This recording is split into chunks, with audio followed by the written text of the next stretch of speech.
What's up, guys? Welcome to DC Harry. We've got something special today. What if Shazam shared his powers with Harry at age 7 and 6? God's magic combined created youngest champion of eternity. Don't forget to like and subscribe. Let's dive in. Chapter 1, The Boy in the Alley. The summer Harry Potter turned 7, Dudley Dursley decided that birthday punches were a tradition worth keeping. It started the way it always started, with Dudley spotting Harry from across the park, nudging Piers Polkiss, and the two of them grinning at each other like they'd just spotted a particularly entertaining insect. Harry had been sitting on the roundabout alone, watching the sun go flat and orange over the rooftops, eating the half-sandwich he'd managed to pocket from breakfast before Aunt Petunia noticed. He'd been having a decent afternoon, which in Harry's experience was always the universe's way of winding up for something. He ran, because he wasn't stupid. He ran down Magnolia Crescent and cut left through the narrow alley behind the Chippy, and for about 40 seconds he thought he'd actually lost them. Then Dudley came around the corner with 3 of his friends, not just Piers, but Dennis and Malcolm too, which meant Dudley had planned this, had actually organized it like a military operation, and Harry ran out of alley. The fence at the end was too high. He'd tried it before. What followed wasn't really a fight. Harry got his arms up and took most of it on his forearms and shoulders, which he was good at, and he didn't make sounds that would satisfy them, which he was also good at. Dudley got bored after a while the way Dudley always did, and they left. Harry sat with his back against the fence and his lip bleeding and his right eye already starting to swell, and he watched the light go out of the sky. He was 7 years old and this was his birthday and he was alone in an alley, and the thing that made it worse, the thing that sat in his chest like a stone, wasn't the pain. Pain was just pain. It was the fact that nobody was coming. Not tonight, not ever. There was no one in the world who would look down this alley and be glad to find him in it. He pressed the back of his hand against his lip and stared at the fence and breathed. Then, from somewhere deeper in the alley, somewhere that should have been a dead end, that had definitely been a dead end 30 seconds ago, came a sound. A dry cough. Old and papery and exhausted, like something that had been coughing for a very long time and was getting tired of it. Harry turned his head. The alley had changed. Or rather, the alley had not changed, the fence was still there, the bins were still there, the faded graffiti on the brick wall was exactly as it had always been, but there was now a tunnel where there had not been one before. Not large. Not dramatic. Just a low stone archway in the brick, the kind that looked like it had been there for 100 years and you'd simply never noticed it, with darkness beyond that was somehow different from regular dark. Softer. Like the dark inside a very old church. And sitting just inside the archway, with his back against the stone, was the oldest man Harry had ever seen. He was wearing robes, not like the dressing gowns that old men sometimes wore outside when they thought nobody was watching, but actual robes, white and gold and so old they'd gone the color of parchment, worn through at the knees and the elbows. He had a beard that reached his chest and a face so deeply lined it looked carved. His eyes, when they opened, were gray and extraordinarily calm and fixed on Harry with an expression that wasn't pity. It was recognition. "There you are," the old man said, in a voice like wind through dry grass. "I wondered which one you'd be." Harry wiped blood from his lip and stared at him. "Sorry. Come here, boy. I won't bite. I'm rather past biting." Another cough, deeper this time. "I'm rather past most things, if I'm honest." Harry looked at the tunnel, then at the old man, then back down the alley toward the street. He thought about getting up and walking away. He thought about it the way you think about something you've already decided not to do. He crossed the alley and crouched down in front of the old man, because crouching felt less vulnerable than sitting and more respectful than standing, and Harry had developed instincts about these things. Up close, the old man looked even older. There was a light in his eyes, though. Not the fading kind, the opposite kind, actually. Like something burning down to its very last heat and giving off more light for it. "You're hurt," the old man said, studying Harry's face with those calm gray eyes. "I'm fine," Harry said automatically. Yes, I imagine you say that quite a lot. The old man's mouth curved slightly. My name is a mouthful and we haven't the time for it. Most people have called me a great many things. Champion. Wizard. Fool. You may call me what you like. What happened to your tunnel? Harry asked, because that seemed like the most important question. I made it. I needed somewhere to wait that wasn't a street corner. The old man shifted against the stone and Harry saw it, the way he moved, or tried to move, and the way his body refused. Not old man stiffness. Something else. Something final. I've been waiting quite a long time, as it happens. Longer than is really comfortable, but the right person kept not arriving. And then tonight, he paused to cough again, and this time Harry leaned forward slightly. Tonight something in the world moved, and I thought, yes. There. That one. Me. Harry said. You. The old man looked at him steadily. You've been hurt many times, I think. Not just tonight. Harry said nothing. He was good at that too. And you haven't broken, the old man continued, and it wasn't a question, it was just a fact he was reading off Harry like a page. You've bent, maybe. But breaking, you don't seem to know how to do that. The stone in Harry's chest loosened the tiniest amount and he didn't know why. He locked his jaw against it. What do you want? Harry asked. I want to give you something, the old man said. The most important thing I have. The only thing left that I have, really. His gray eyes were steady and warm and absolutely serious. I want to give you the power of champions. The strength of 6 gods, gathered over 3,000 years and held by one person at a time, and I am the last person who will hold it, because I am dying, and it needs to pass on. Harry looked at him for a long moment. Why me? He said. Not suspicious. Just genuinely asking. The old man smiled, and it was the most tired and most genuine smile Harry had ever seen on anyone's face. Because you were sitting in that park alone on your birthday and someone hurt you and you didn't break, and when you heard a dying old man cough in a dark alley you came over to check on him instead of running away. He paused. Courage isn't the absence of fear, boy. Courage is what you are when you forget to be afraid because something else matters more. You have more of it than anyone I've found in 30 years of looking. Harry's heart was doing something complicated in his chest. He pressed his lips together. What's the power? He asked. The old man tilted his head up slightly, like he was looking at something written on the inside of the archway. Solomon's wisdom. Hercules' strength. Atlas' stamina. Zeus' lightning. Achilles' courage. Mercury's speed. He looked back at Harry. 6 powers. 6 names. 1 word. When you say the word, they come. What's the word? Shazam, the old man said. Something happened. Not dramatic, not yet, but something happened, deep in the air between them, deep in the stone under Harry's feet, deep in something that wasn't quite the air or the stone but was in the same place as both of them. It was the sound of a word that had weight behind it. History behind it. Like the word had been said so many times by so many people across so many centuries that the air itself had learned to respond to it.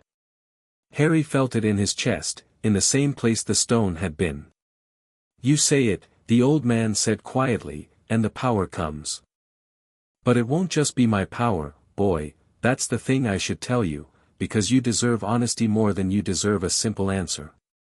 His gray eyes were intent now, urgent in a way they hadn't been before. There is already something in you. Something magical. Old and strange and very much yours. I can feel it the way you can feel a fire in a dark room. When my power passes to you, it won't replace what's already there. He paused, and the faintest note of wonder crept into his ancient voice. It will meet it. Harry stared at him. What does that mean? He asked. I have no idea, the old man admitted, and the wonder was clearer now, brighter than the exhaustion for just a moment. In 3,000 years of carrying these powers and passing them on, I have never passed them to someone who was already carrying something. You are the first. Which means what happens next, he coughed, and this time it was worse, and Harry reached out without thinking and steadied the old man's shoulder.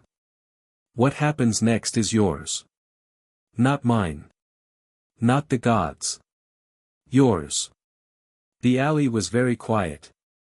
Somewhere far away a car alarm started and stopped. Harry thought about the park, and Dudley's fist, and the fence at the end of the alley that was too high to climb. He thought about the cupboard under the stairs and the way Aunt Petunia said his name like it tasted bad. He thought about every teacher who'd looked at his bruises and looked away. He thought about the fact that this old man, this absolute stranger, was the first person to look at him and say there you are, like finding Harry was the thing they'd been hoping for. Okay, Harry said. The old man blinked. Okay, he repeated. Yeah. Harry sat back on his heels, straightforward as breathing. Okay. I'll take it. The power. Whatever it is. He met the old man's gray eyes. But I want you to know I'm not taking it to be a weapon for anyone. I'm not going to be pointed at people. The old man was quiet for a moment. Then the smile came back, slower and deeper and more real than before. No, he said softly. I don't imagine you will be. He reached out one thin hand, and Harry took it without hesitating. The old man's grip was paper dry and surprisingly strong. Say the word, boy. Say it and let it find you. Harry took one breath. Let it out. Shazam, he said. The lightning came from the sky. Except, it wasn't quite lightning, and it wasn't quite from the sky, and it wasn't quite the sky that broke open to let it through. It was light in the shape of lightning, gold and white and crackling with something older than electricity, and it came down through the stone ceiling of the alley with a sound like a cathedral bell struck once, perfectly, with absolute authority. It hit Harry dead center in the chest and he should have been blown backward, should have been burned, should have been anything except what actually happened, which was that he stood up. He stood up because the light hit him and every muscle in his body came alive at once, not with pain but with certainty, the way you stand up straight when you've been sitting hunched for so long you forgot what straight felt like. He stood up and the light poured through him and he felt it arrive, each of the six, distinct and enormous, like separate instruments in an orchestra tuning to the same note, Solomon's clarity arriving like cold water over everything, making the alley suddenly legible in ways he couldn't articulate yet, making the old man's face suddenly readable as a printed page, making the air's secret suddenly obvious. Hercules' strength settling through his body like iron settling into stone, not weight but solidity, a new and total confidence in what his body could do. Atlas stamina flooding his lungs with air that tasted different, cleaner, endlessly replenishing, the feeling of a fire that would not go out. Zeus lightning coiling through his blood and meeting something already there, the other thing, the magical thing, the thing that had always been in him, and the collision between them was not a crash but a chord, two sounds meeting and becoming a third sound that had never existed before. Achilles' courage. Mercury's speed. All six, arriving, settling, integrating. And then Harry's own magic, which had always been in him like a sleeping animal, opened its eyes. The light went out. Harry stood in the dark of the alley, breathing. He was still 7 years old. He was still in dirty clothes with a split lip and a swollen eye. He was still the boy from the cupboard under the stairs at number 4, Privet Drive. But something had changed. Something about the texture of the air around him. Something about the way the ground felt under his feet, as if he was more on it than he'd been before, more present, more deliberate, more real. He raised one hand in front of his face and looked at it, and it looked like his hand, but Solomon's new clarity was already doing things. He could see the faint shimmer in the air around his fingers, his own latent magic sitting just under his skin like heat, and behind it, behind and through it, the champion's power holding steady as bedrock. He looked down at the old man. The old man was lighter. Already lighter in that specific way, in the way that Harry hadn't known he understood until right now but understood completely. The power had gone out of him and he was just a man again, a very old, very tired man, and he was looking up at Harry with an expression that was the cleanest kind of peace Harry had ever seen on a human face. "How do you feel?" the old man asked, and his voice was thinner now, just breath. Harry thought about it honestly. "Like myself," he said. "But more." The old man laughed, which became a cough, which he waved away. "Yes. That's right. That's exactly right." His eyes were drifting slightly. "Do you know, in 3,000 years, I think that is the best answer anyone has ever given me." A pause. "Listen.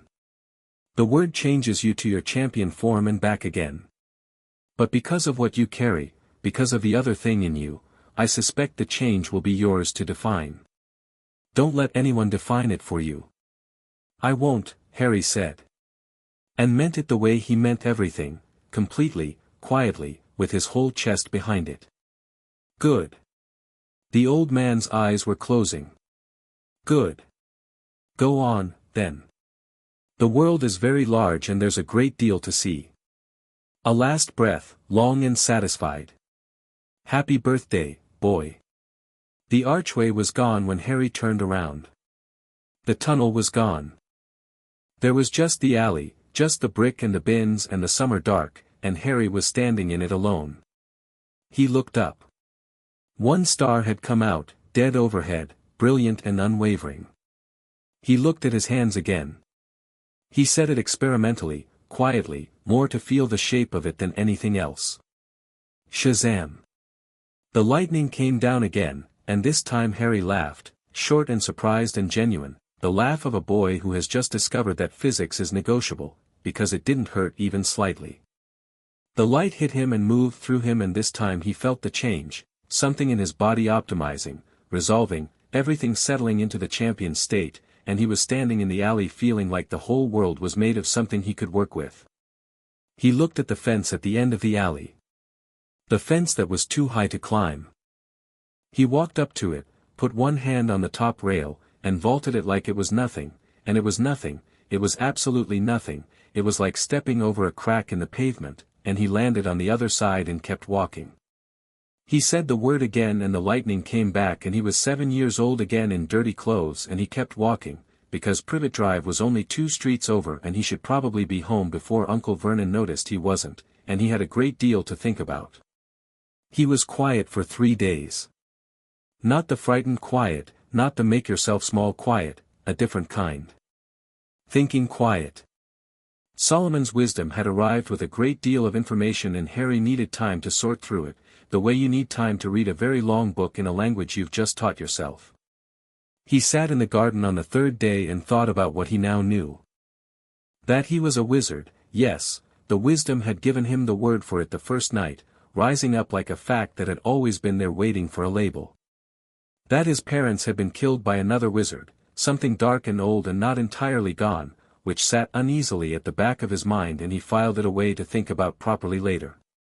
That Dumbledore was a name. That there was a school. That there was a world running alongside this one like a river alongside a road, full of people and magic and history, and he was supposed to be part of it. He thought about his parents and he sat very still with that thought for a while, because it was enormous and he wasn't ready to open it all the way. But he knew. He knew they'd been real people who'd loved him and been taken, and the stone that had lived in his chest for as long as he could remember shifted slightly, not gone but rearranged, making room for something else. On Thursday, Dudley was in the garden when Harry came through the back gate. The usual thing would have happened. The usual dynamic. The usual physics of their relationship, built over 7 years and very carefully maintained. Dudley grinned and stepped forward, and Harry stopped walking and looked at him. Just looked. Harry didn't say anything. He didn't threaten. He didn't announce anything. He just looked at Dudley with his ordinary green eyes, and something in his face, something new, something settled, something that had not been there before, made Dudley slow down. Then stop. Then, for reasons he couldn't have articulated to anyone, including himself, stepped back. "What?" Dudley said, aggressively uncertain. "Nothing," Harry said, and walked past him into the house. Dudley did not follow. The month wore on. Vernon shouted. Petunia hissed. The routine of small cruelties continued, because the Dursleys were not perceptive enough to understand what had changed, only to feel it in a vague and uncomfortable way, like a draft from a window they couldn't find to close. Harry accepted the chores, ate whatever he was given, and spent every evening in the garden after dark. He practiced. Not the champion's power, that was instinctive in a way that didn't require practice, already part of him like breathing. He practiced the wizarding side. He'd found 3 books at a charity shop in the village, a physics text, a chemistry text, and a history of ancient Greece, and none of them were what he needed, but Solomon's wisdom used them anyway, extrapolating, drawing parallels, constructing frameworks for understanding what magic was from first principles. He practiced pushing his magic outward and pulling it back. He practiced the focused, deliberate channeling that was different from the accidental sparks he'd always produced. He floated a dead leaf, then a stone, then one of Dudley's discarded action figures, which he put back before Dudley noticed. He said the word and called the lightning down and stood in it, and every time it felt like coming home. He became familiar with the difference between his states, the boy with the power inside him, and the champion standing in the world, and he found, exactly as the old man had suggested, that the change was his to define. He was always himself. Always Harry. Just Harry with more, or Harry with all of it showing. He learned that Solomon's wisdom could read people. Not their thoughts, it wasn't telepathy, it was more like fluency. Like learning to read a face the way you learn to read a page, so that Uncle Vernon's red-faced bluster became legible, visible for what it was, fear, dressed up as rage, aimed at something Vernon didn't understand. It didn't make Harry kind toward Vernon. It made him less afraid of him, which was better. He learned that Achilles' courage didn't mean he never felt anything difficult. It meant that the feeling never reached his feet. He could feel uncertain and still move. He could feel sad and still stand. The courage wasn't in the absence of the weight, it was in the ground beneath him that held steady regardless of the weight. He learned that Zeus lightning and his own magic were in genuine conversation with each other, exchanging, building, producing effects that neither alone would have produced. When he pushed his magic outward experimentally, it came out threaded with gold, electric at the edges, with a quality that felt ancestral and new at once. He suspected that whatever Ollivander's made of wands, his would have an interesting reaction. 3 years passed the way things pass when you are growing and secretly becoming yourself, quickly, quietly, with most of the important changes happening under the surface. By the time Harry was 10, Privet Drive had achieved a kind of uneasy détente. The Dursleys had stopped asking why things happened around Harry and started simply keeping a wary perimeter. Dudley had not thrown a punch since that evening in the garden. Not once. Vernon still blustered, but never when Harry looked at him directly, and Petunia had taken to leaving Harry's meals where he could find them and then immediately leaving the room. None of them could have said why. None of them tried. Harry had found a used bookshop in the neighboring town that the owner never seemed to be in. He'd read everything in it that looked interesting, which was a great deal. He'd started teaching himself Latin, because Solomon's wisdom kept pointing at it as useful, and it had turned out to be more than useful. It was like finding a back entrance into the architecture of how magic worked. He'd read about ancient Greece, about Rome, about Mesopotamia, about the historical context surrounding Solomon and Hercules and the rest of them, building them as real people before they were myths, before they were powers inside him, which felt important and right. He'd also been quietly, patiently, assembling what he knew about the wizarding world. Not from books, there were no wizarding books at the charity shop, obviously, but from Solomon's wisdom, which had been organizing everything he knew into something approaching a full picture. He knew about Voldemort. Not everything, but enough. He knew about the prophecy, which sat in the back of his mind alongside the knowledge of his parents and waited, patient as stone, for the day he was ready to open it all the way. He knew about Dumbledore's plan for him, the broad strokes of it, the way the old headmaster had intended for Harry to grow up ordinary and ignorant and then be introduced to his destiny at 11, surprised and unprepared, moldable. Harry thought about this, carefully and without malice. Then he filed it under things to address when relevant and went back to his Latin.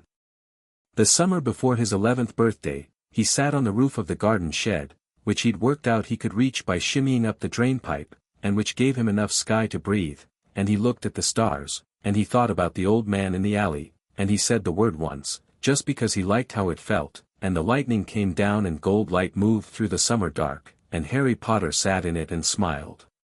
He was 10 years old, and the world was very large, and there was a great deal to see.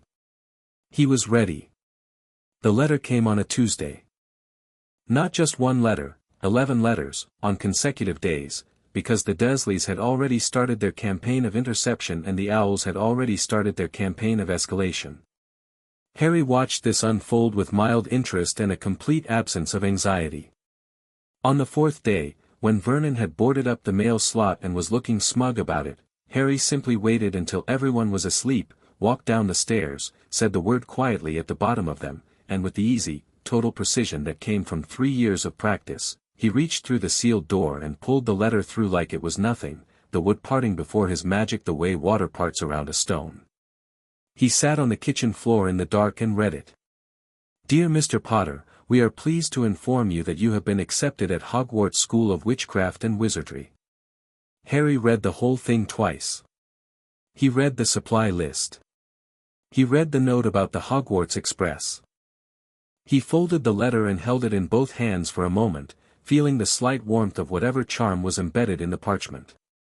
Yeah, he said quietly, to no one, to the kitchen, to the dark. I know.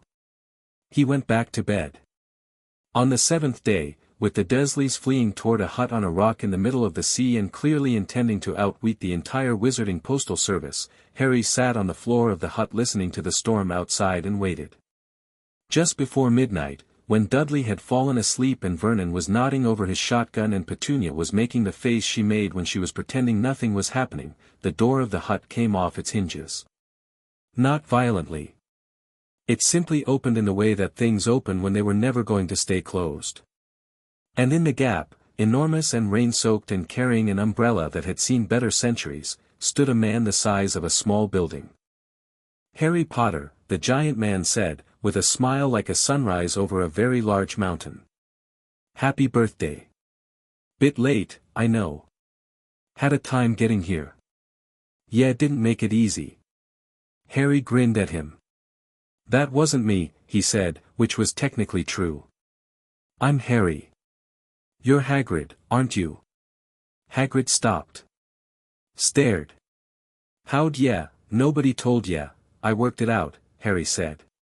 Come in. I'll make tea.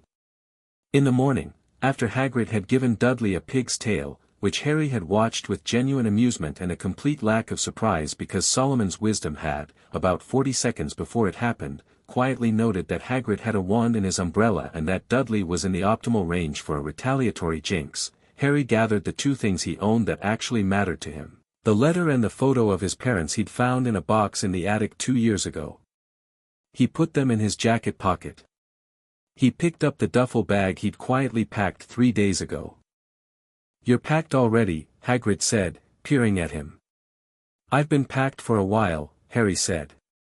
Hagrid gave him a long, thoughtful look, and something behind the Hagrid's warm brown eyes recalibrated slightly.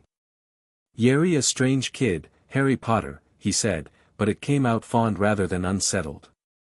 I get that a lot, Harry said. He turned to the Dursleys. Vernon was purple and sputtering about rights and permissions. Petunia was looking at Harry with an expression he'd never seen on her face before, not quite guilt, not quite grief, somewhere in between, in the region of something she'd decided not to feel years ago and was now feeling anyway. Harry looked at her steadily, and she looked away first. I'm going, he told them, simply and without drama. I'll write if there's something worth writing about. And he walked out of the hut, into the grey morning, with the sea all around them and the world opening ahead, and he didn't look back. Not because he was running from anything. Just because there was no reason to. Chapter 2, The Letter and the Lightning. The boat Hagrid had arrived in was not, by any reasonable standard, seaworthy. It had a hole near the front that Hagrid had plugged with what appeared to be a sock, and it sat low in the water in a way that suggested it had opinions about its own continued existence. Harry sat in the bow and watched the mainland approach through the morning mist and thought about nothing in particular, which was a luxury he was only recently learning to afford himself. Hagrid rowed. He was tremendous at it, each stroke moving them through the water with the efficiency of a small engine. He kept glancing at Harry with the expression of a man who had expected something different and was still working out what he'd got instead. "So," Hagrid said, after about 10 minutes of this. "Ya know about the wizarding world, then? Someone told ya?" "Not exactly," Harry said. "How, then?" Harry thought about how to answer that in a way that was honest without being the kind of honest that required a very long conversation in a leaking boat. "I figured things out," he said. "I've had a few years." Hagrid's brow furrowed deeply, like tectonic activity. "Dumbledore said ya didn't know anything. Said ya were to be kept, said yet be growing up normal, like." "Dumbledore was working from old information," Harry said, without any particular heat. "That's fine. I'm not upset about it." Hagrid opened his mouth, closed it, and rowed for a while. "Ya really aren't, are ya?" he said eventually, more to himself than to Harry. "Most kids'd be, I dunno, angry or scared or, I'm neither." Harry watched a seagull ride the wind overhead. "I'm going to Hogwarts. I'm going to learn magic properly. I'm going to meet people." He paused. "I'm really looking forward to meeting people, actually." The gull banked and disappeared into the mist. Hagrid rowed. "Right," Hagrid said. "Right, well. Good." London was London, enormous and loud and smelling of exhaust and rain-wet concrete, and something underneath both of those things that Harry had learned, in the last few years, to identify as the particular mineral smell of accumulated magic. It was faint here, well diluted in the ordinary city, but it was there, and it was thicker in certain directions, and one of those directions was where Hagrid was leading him. The Leaky Cauldron was a pub that nobody could see unless they already knew it existed, which Harry filed away as an interesting mechanism. He'd thought about magical concealment over the last few years, the way the wizarding world maintained its separation from the mundane one, and he had some questions about the ethics and the logistics of it that he looked forward to eventually asking someone qualified to answer them. Inside, the pub was dark and warm and full of people who looked up when Harry walked in. All of them. Every single one. The conversation stopped in a staggered wave, like dominoes falling, and Harry watched it happen with Solomon's clarity reading the room in one sweep, recognition on most faces, reverence on some, curiosity on nearly all, and on a few, a very few, at the back, at the edges, something more complicated. Something that wanted things from him. Harry had been looked at his whole life as if he were a problem to be solved or a nuisance to be tolerated. Being looked at as a legend was different, but only in the specific way it was different. He filed that away too. A small man with a purple turban pumped Harry's hand vigorously. "Doris," he shouted over his shoulder. "He's here, come look, it's Harry Potter." "All right," Harry said pleasantly, extricating his hand. "Hello." Hagrid steered him through the crowd with a large hand on his shoulder, which Harry appreciated, not because he needed the guidance, but because it was warm and protective and meant well, and things that meant well were still relatively novel. The back courtyard. The brick wall. Hagrid's pink umbrella tapping 3 up, 2 across. The wall folded open like a flower and Diagon Alley spread out in front of Harry, and for one genuine, unguarded moment he stopped walking and just looked. It was wonderful. That was the only word for it and the right word for it. Wonderful in the old sense, full of wonder, a winding street packed with impossible architecture and bright signs and the smell of potions, ingredients and old parchment, and something metallic and alive that was just magic, undisguised and unapologetic, doing what it wanted in broad daylight. An owl swooped low overhead. A cauldron in a shop window bubbled with something green and self-satisfied. Two witches argued with great energy about broomstick specifications outside a sports shop. A boy Harry's age was pressed against a pet shop window staring at something with many legs. Right then, Hagrid said, looking down at Harry with a large grin. "What do ya think?" "It's exactly what it should be," Harry said, which was what he meant. Gringotts was marble and gold and staffed by goblins, who were exactly as described in everything Harry had been able to extrapolate: intelligent, proud, deeply professional, and not remotely interested in performing warmth for human comfort. Harry liked them immediately. He liked the way they made no pretense about what the relationship was. Goblins provided a service. You brought your business. Everyone behaved accordingly. His vault was Vault 687. Harry stood in it and looked at the columns of gold and silver and copper coins and thought about what they represented, not wealth, exactly, but his parents' lives, made portable. He took what he needed, not too much, and thanked the goblin whose name he'd noted on the way in. The goblin blinked. Customers, in the goblin's experience, thanked Gringotts. They didn't thank individual goblins by name. "You are welcome, Mr. Potter," the goblin said, with a formality that was also, under its surface, a very small warmth. Vault 713 was more interesting. Harry didn't ask about it. He noted it, stored it, Solomon's wisdom cross-referencing it instantly against what he knew about Hogwarts and the upcoming academic year and a very interesting rumor about a theft attempt, and let it go. The cart ride back up he enjoyed the way you enjoy a good roller coaster, which is to say completely and without any attempt at dignity. The alley took 2 hours and he could have done it in 1, but he didn't want to. He wanted to look at things. He bought his books first, all the standard texts, plus 4 others that weren't on the list but that Solomon's wisdom pointed at with the academic equivalent of excitement, and he spent 20 minutes in flourish and blots talking to the shop assistant about a section on magical theory that had been recently reorganized and whether the original system had been, in fact, more logical. The shop assistant was 23 and had a philosophy degree from somewhere and had never in his life had a more interesting conversation with a 10-year-old. Madame Malkin's robes shop had another customer already in when Harry arrived, a pale boy with a pointed face who was standing on the fitting stool with his arms out and talking at length about Quidditch teams in a way that said he was more accustomed to being listened to than to having conversations. He glanced at Harry with the particular assessment of someone who'd grown up evaluating everyone they met for social hierarchy. "Hogwarts too?" the pale boy said. "Yes," Harry said. "I'm Malfoy. Draco Malfoy." Harry nodded pleasantly. Solomon's wisdom was doing what it did, reading the face, the posture, the slight tension in the way Malfoy held his chin up, the way his eyes kept going to Harry's forehead and then away, like he was trying to confirm something. "Harry Potter," Harry said. Malfoy's expression went through several things very quickly.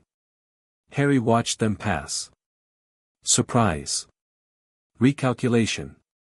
A swiftly concealed eagerness that had ambition behind it rather than genuine warmth. Then a performance of casual indifference that was meant to suggest Draco Malfoy met famous people all the time and this was not particularly remarkable. "Oh," Malfoy said. "Right. Nice to meet you," Harry said, and meant it at about 40%, which was appropriate. They talked while Madame Malkin pinned and measured. Draco talked about blood purity with the ease of someone reciting a family catechism, and Harry listened and asked the occasional question that was genuinely curious rather than combative. Not because he agreed, he disagreed completely, and Solomon's wisdom had a great deal to say about the historical absurdity of blood purity theory, but because you learned more about what you were dealing with by listening than by arguing. He learned that Draco Malfoy had a genuine love of magic under all the performance. He learned that Draco was frightened of disappointing his father in a way he'd built an entire personality around covering. He learned that Draco was, in some unexamined corner of himself, lonely. Harry stored all of it. He said goodbye politely when his robes were done. He didn't promise anything except that they'd see each other at school, which was true, and not nothing. Ollivander's was last. Hagrid had suggested the wand should come last, and hadn't said why, but Harry suspected Hagrid had some instinct, the kind of instinct you develop when you've spent a lifetime close to magical things, that the wand would be an event rather than a transaction. He was right. The shop was dim and narrow and smelled of cedar and something older, something Harry associated with the specific quality of very old magic. Mr. Ollivander materialized from the shelves like a thought you'd almost forgotten, pale eyes bright in the dim, moving with the silent precision of someone who had been measuring people against wood and feather and hair for 70 years and seen every possible combination. Until now. Ollivander looked at Harry for a long moment without speaking.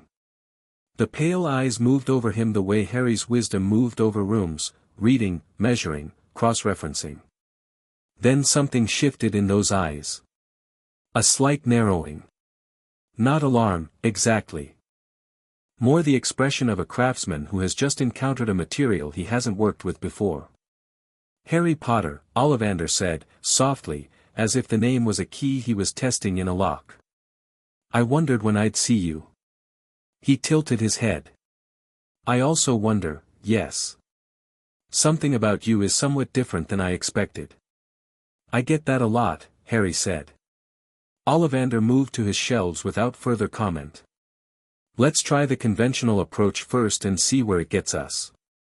He measured Harry with the tape, arms, wand arm, between nostrils, over the shoulder, in silence, and the tape did the measuring on its own while Ollivander selected and returned and selected again.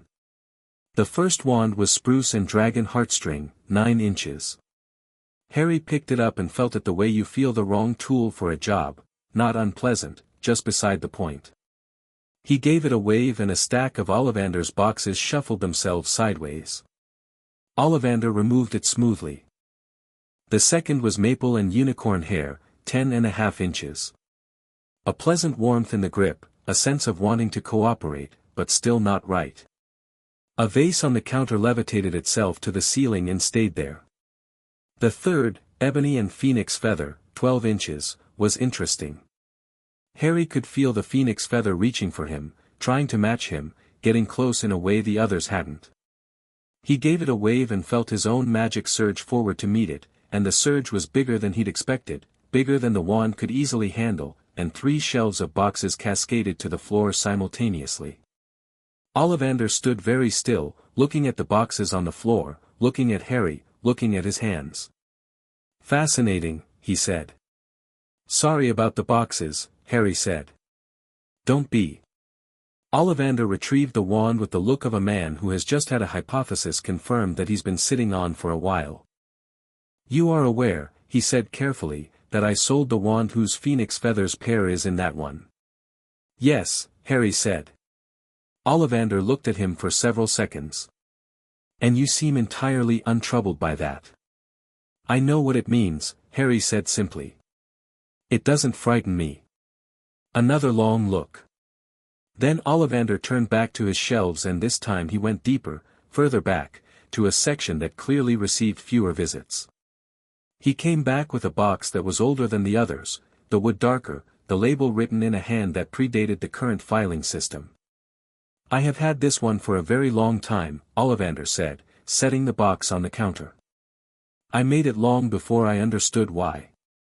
On occasion that happens, a wand presents itself, insists on being made, and then waits. He opened the box with the care of someone opening something they've been patient about. Holly and a core that I have not used before or since. A combination of materials that, by conventional standards, should not produce a functional wand. He lifted it out. The core is a feather from a thunderbird. And 2 strands of something I have never been able to fully identify, though I have spent decades trying. What I can tell you is that when I finished making it, every other wand in the shop hummed for approximately 6 seconds. Just once.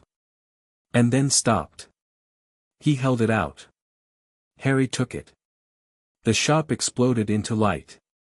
Not dangerously, not breaking or burning, but light, everywhere, gold and white and crackling, pouring out of Harry's hand up through the wand and out the windows and through the gaps in the door, and every wand in every box on every shelf in Ollivander's shop lifted itself 2 inches off its resting place simultaneously, like they were standing to attention, And Harry stood in it with his eyes wide and his heart going very fast, and for 3 full seconds he was 10 years old and laughing out loud. The light settled. The wands returned to their boxes. The shop was quiet. Hagrid, standing in the doorway, was making a sound that was somewhere between "oh dear" and "blimey." Ollivander was looking at Harry with an expression that Harry had never seen on a human face before and that he recognized, after a moment, as awe. Clean and uncomplicated and unperformed. Just awe. 11 inches, Ollivander said quietly. Flexible. The holly is for protection. The thunderbird feather is for, well, for storms. He paused.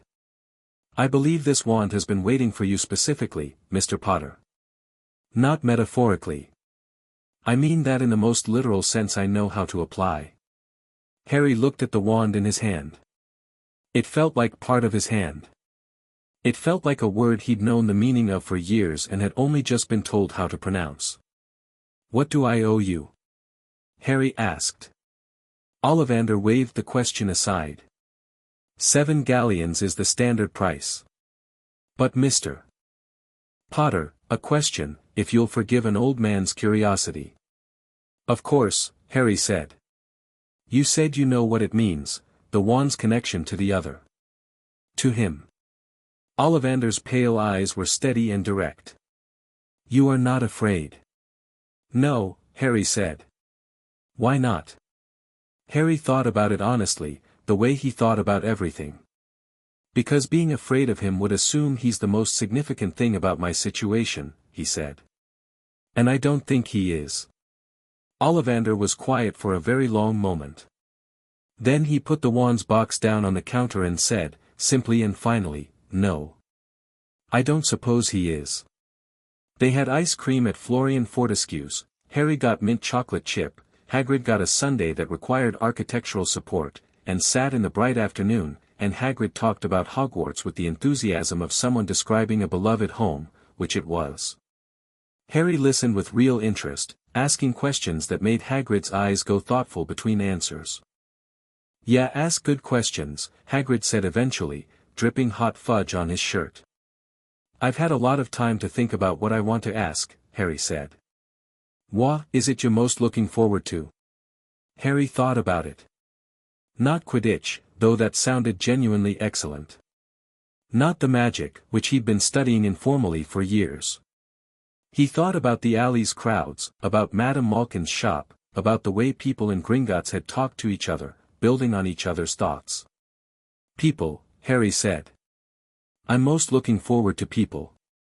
Hagrid smiled at him over the top of the architectural sundae. Reckon people be pretty interested in you too, he said. Maybe, Harry said. But I'm more interested in them than they'll be in me. That's usually how it goes. He watched 2 children chase a balloon down the alley, shrieking and laughing, and he ate his ice cream and felt the wand warm in his pocket and the champion's power steady and patient underneath everything, and he thought about September. The weeks before September were the longest of Harry's life and also, somehow, the most comfortable. Hagrid had sorted out the Dursleys, not with any particular confrontation, just with presents and paperwork and the general implication that the wizarding world had taken a renewed interest in Harry's living situation, and something in the dynamic at Privet Drive had shifted permanently. Harry ate at the table. Harry used the second bedroom. Harry was not shouted at. The Dursleys did these things with the stiff, particular grace of people who have been made to understand that there are consequences now, and Harry accepted the change without comment because commenting on it would have served no one. He spent the remaining weeks reading the standard texts first, which he got through quickly, not because they were easy but because Solomon's wisdom made connections the books themselves didn't make, building theory while the books built vocabulary. His charms text was excellent. His transfiguration text was good but cautious in ways that made Solomon quietly restless. His defense against the dark arts text was interesting. Interesting in the way something is interesting when it raises more questions than it answers and you suspect that might be intentional. He read Hogwarts, a history twice. He made notes the second time, which was not something he'd done since he was 8 and learning Latin. He practiced with the new wand every night in the garden. The results were, in the technical sense of the term, extraordinary. Magic that should have required years of formal training came easily, not because Harry was cheating but because the wand and his power and Solomon's theoretical framework had together produced an accelerated version of what normal magical education would have taken years to build. He was not perfect, transfiguration was harder than theory suggested it should be, and he suspected the gap between understanding something and doing something was not a gap that wisdom could entirely bridge. But his spellwork was clean and his control was precise, and when he pushed, the results were disproportionate in a way he was quietly, carefully mindful of. He didn't hide it. He didn't scale it back. He just paid attention. The night before September 1st, he sat on the roof of the garden shed one last time and looked at the stars and said the word just once, for the ritual of it, for the feeling of it, for the gold light in the dark. "All right," he said, to the old man, wherever old men went. "I'm going." The stars didn't answer, which was fine.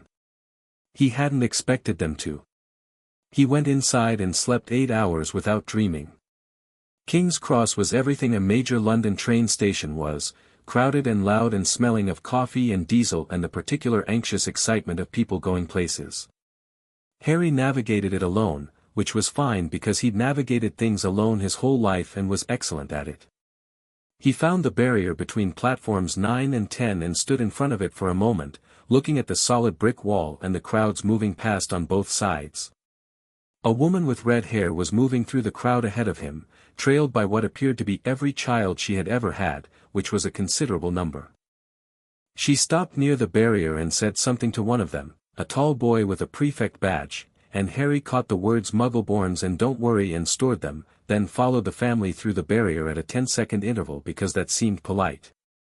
The Hogwarts Express was scarlet and enormous and billowing steam, and it was one of the best things Harry had ever seen. The platform was noise and owls and cats and parents crying and first-years looking terrified in various flavors.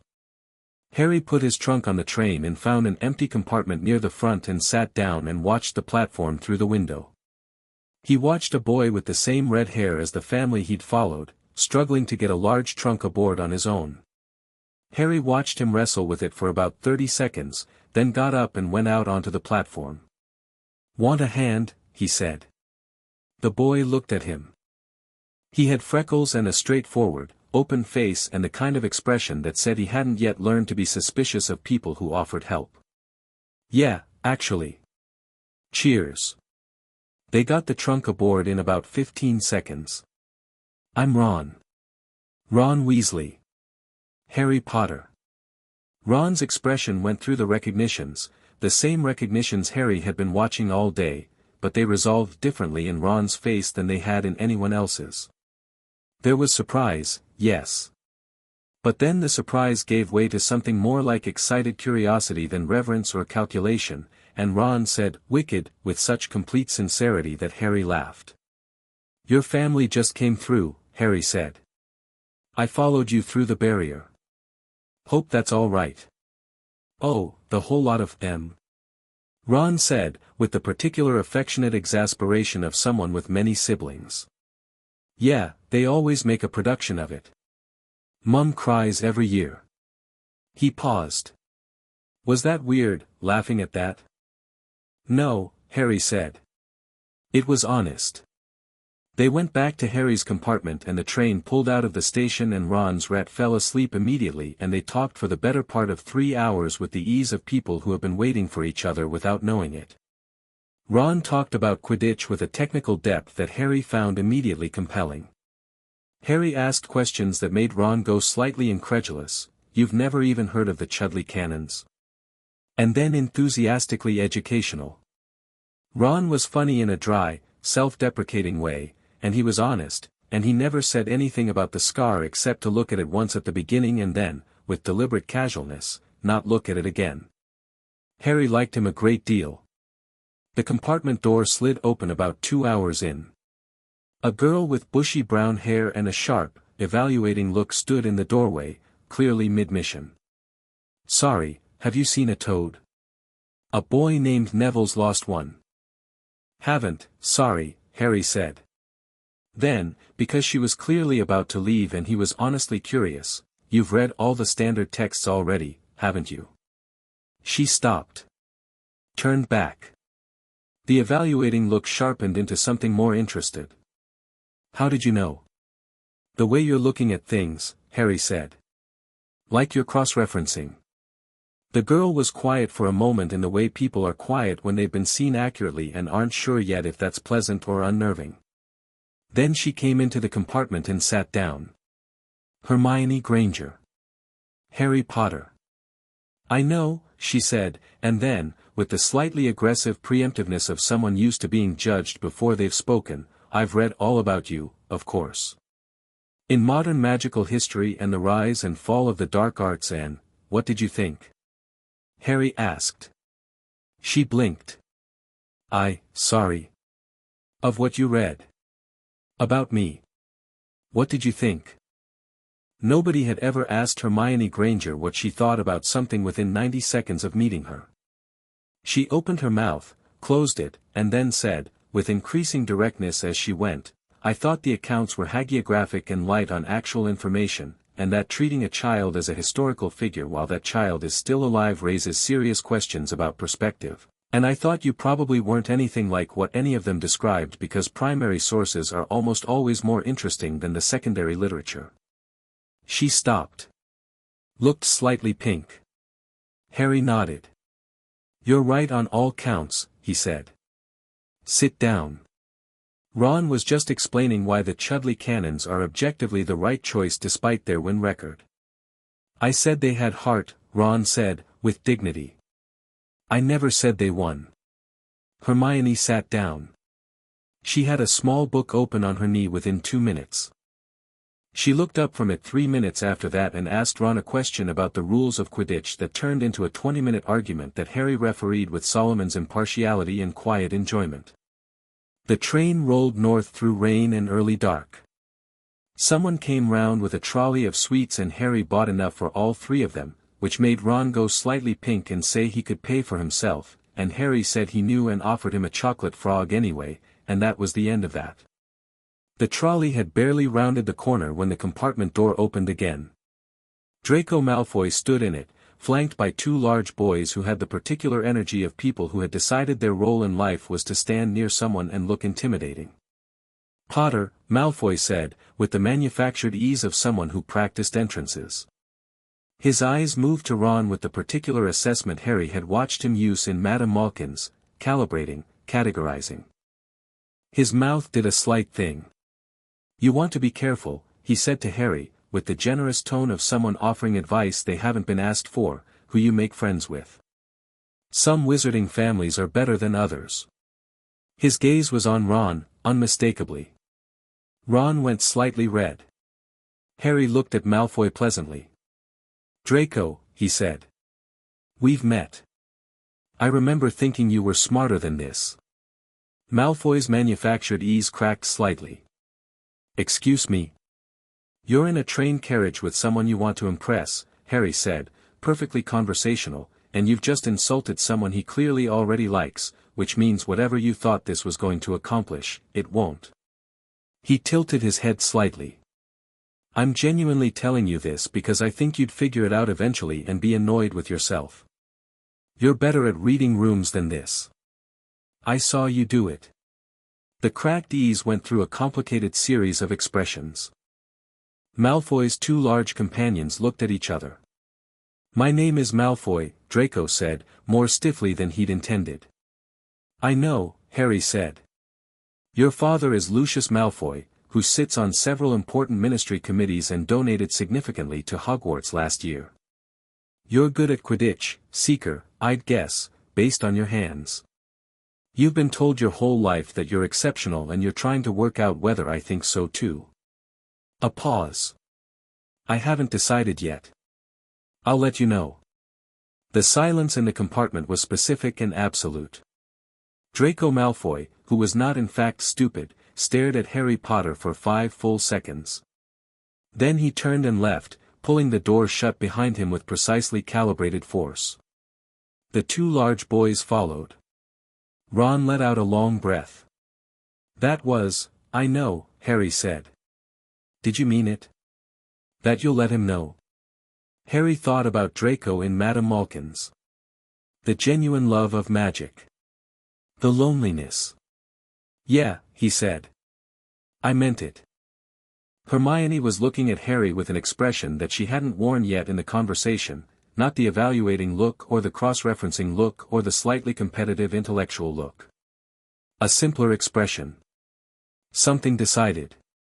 You're nothing like the books, she said. Good, Harry said. The train moved north and the dark deepened and the rain passed and eventually stars came out and the three of them sat in a compartment on the Hogwarts Express and Harry felt, for the first time in his 10-year-old life, the specific warmth of people on either side of him who had chosen to be there. He looked out the window at the passing dark. He was ready for whatever came next. He was more than ready. Chapter 3, The champion boards the train. The boats crossed the Black Lake in silence broken only by water and the breathing of 60 nervous children, and Harry sat in the bow of his boat with Ron on one side and Hermione on the other and watched Hogwarts come up out of the dark. It was immense. That was the first thing. Not just large the way a building could be large, but immense the way a mountain was immense, dimensional, ancient, occupying space in a way that ordinary structures didn't quite manage. The towers were lit from inside and the light came through the windows in long yellow rectangles that crossed the lake's surface, and the whole thing reflected in the black water below so that you were simultaneously approaching one castle and sailing away from another. The magic in it was, Harry had to take a breath. He'd felt the ambient magic of Diagon Alley, the particular warmth of his wand, the clean cold charge of his own power, but this was different. 1,000 years of concentrated magic had soaked into this stone and it had become something living. Something aware, in the way a forest was aware. Not intelligent exactly, but present. He put his hand over the side of the boat and let his fingers trail in the water. The magic of the castle reached back. Just faintly. Just a touch, the way an old dog acknowledges a new arrival, not excited, just noting. Harry lifted his hand back into the boat and said nothing and smiled at the water. You all right? Ron murmured. Perfect, Harry said.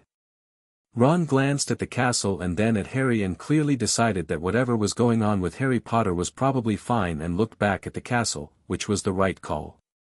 Hermione was gripping the side of the boat with both hands and reciting something under her breath that Harry recognized after a moment as the Hogwarts motto in the original Latin, just for something to do with her hands and her nerves, he understood. He considered saying something and decided the most useful thing was to not point it out, so he didn't. The boats docked and Hagrid herded them all up the stone steps, 60 small people trying to look brave in various degrees of success, and the great oak doors opened and Professor McGonagall was standing in the entrance hall, and she was exactly what the castle deserved. Tall and sharp and absolutely certain of herself, with the posture of someone who had been standing in this entrance hall for 30 years and intended to stand here for 30 more. Welcome to Hogwarts, she said, and managed to make it sound like both a gift and a warning. The sorting ceremony will begin shortly. While you wait, you will stand here. You will not move around. You will not make noise beyond what is absolutely necessary. A pause that did a great deal of work. I trust that is clear. Several people nodded vigorously. One boy at the back said, yes, a half-second too late in the wrong tone, and McGonagall looked at him with the expression of a woman beginning a file. Harry looked at Professor McGonagall with genuine appreciation. Solomon's wisdom was reading her the same way it read everyone, and what it found was, considerable. Sharp intelligence, deep institutional loyalty, genuine care for students that she expressed through rigor because she'd decided long ago that rigor was the more durable form of love. No performance in her. None at all. What you saw was what she was. He liked her immediately and completely. The ghosts came through the wall.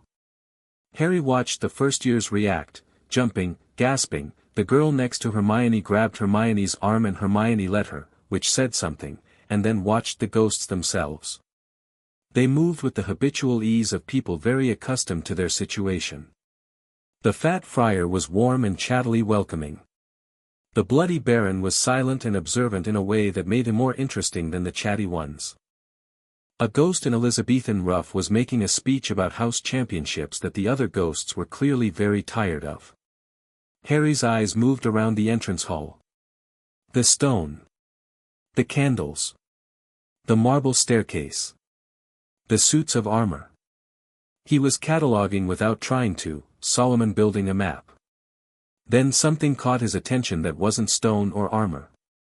At the far end of the entrance hall, where the passage curved toward the great hall, a figure stood in the shadow near the wall. A man. A professor, by his robes. He was partially concealed by the angle of the wall, which was either coincidental or deliberate, and he was watching the crowd of first years with an attention that was different from McGonagall's shepherd counting the flock attention. More specific. More searching. Looking for one person in particular. Harry looked at him directly, openly, without any attempt to be subtle about it. The man was wearing a purple turban, the same man from the leaky cauldron, Harry noted, the one who had enthusiastically announced his presence. Up close, the turban was wrong. Too large. Wrapped with the obsessive overcare of someone concealing something, every fold deliberate, every layer a choice. Solomon's wisdom went very quiet and very focused. The man felt Harry's gaze and his eyes snapped over.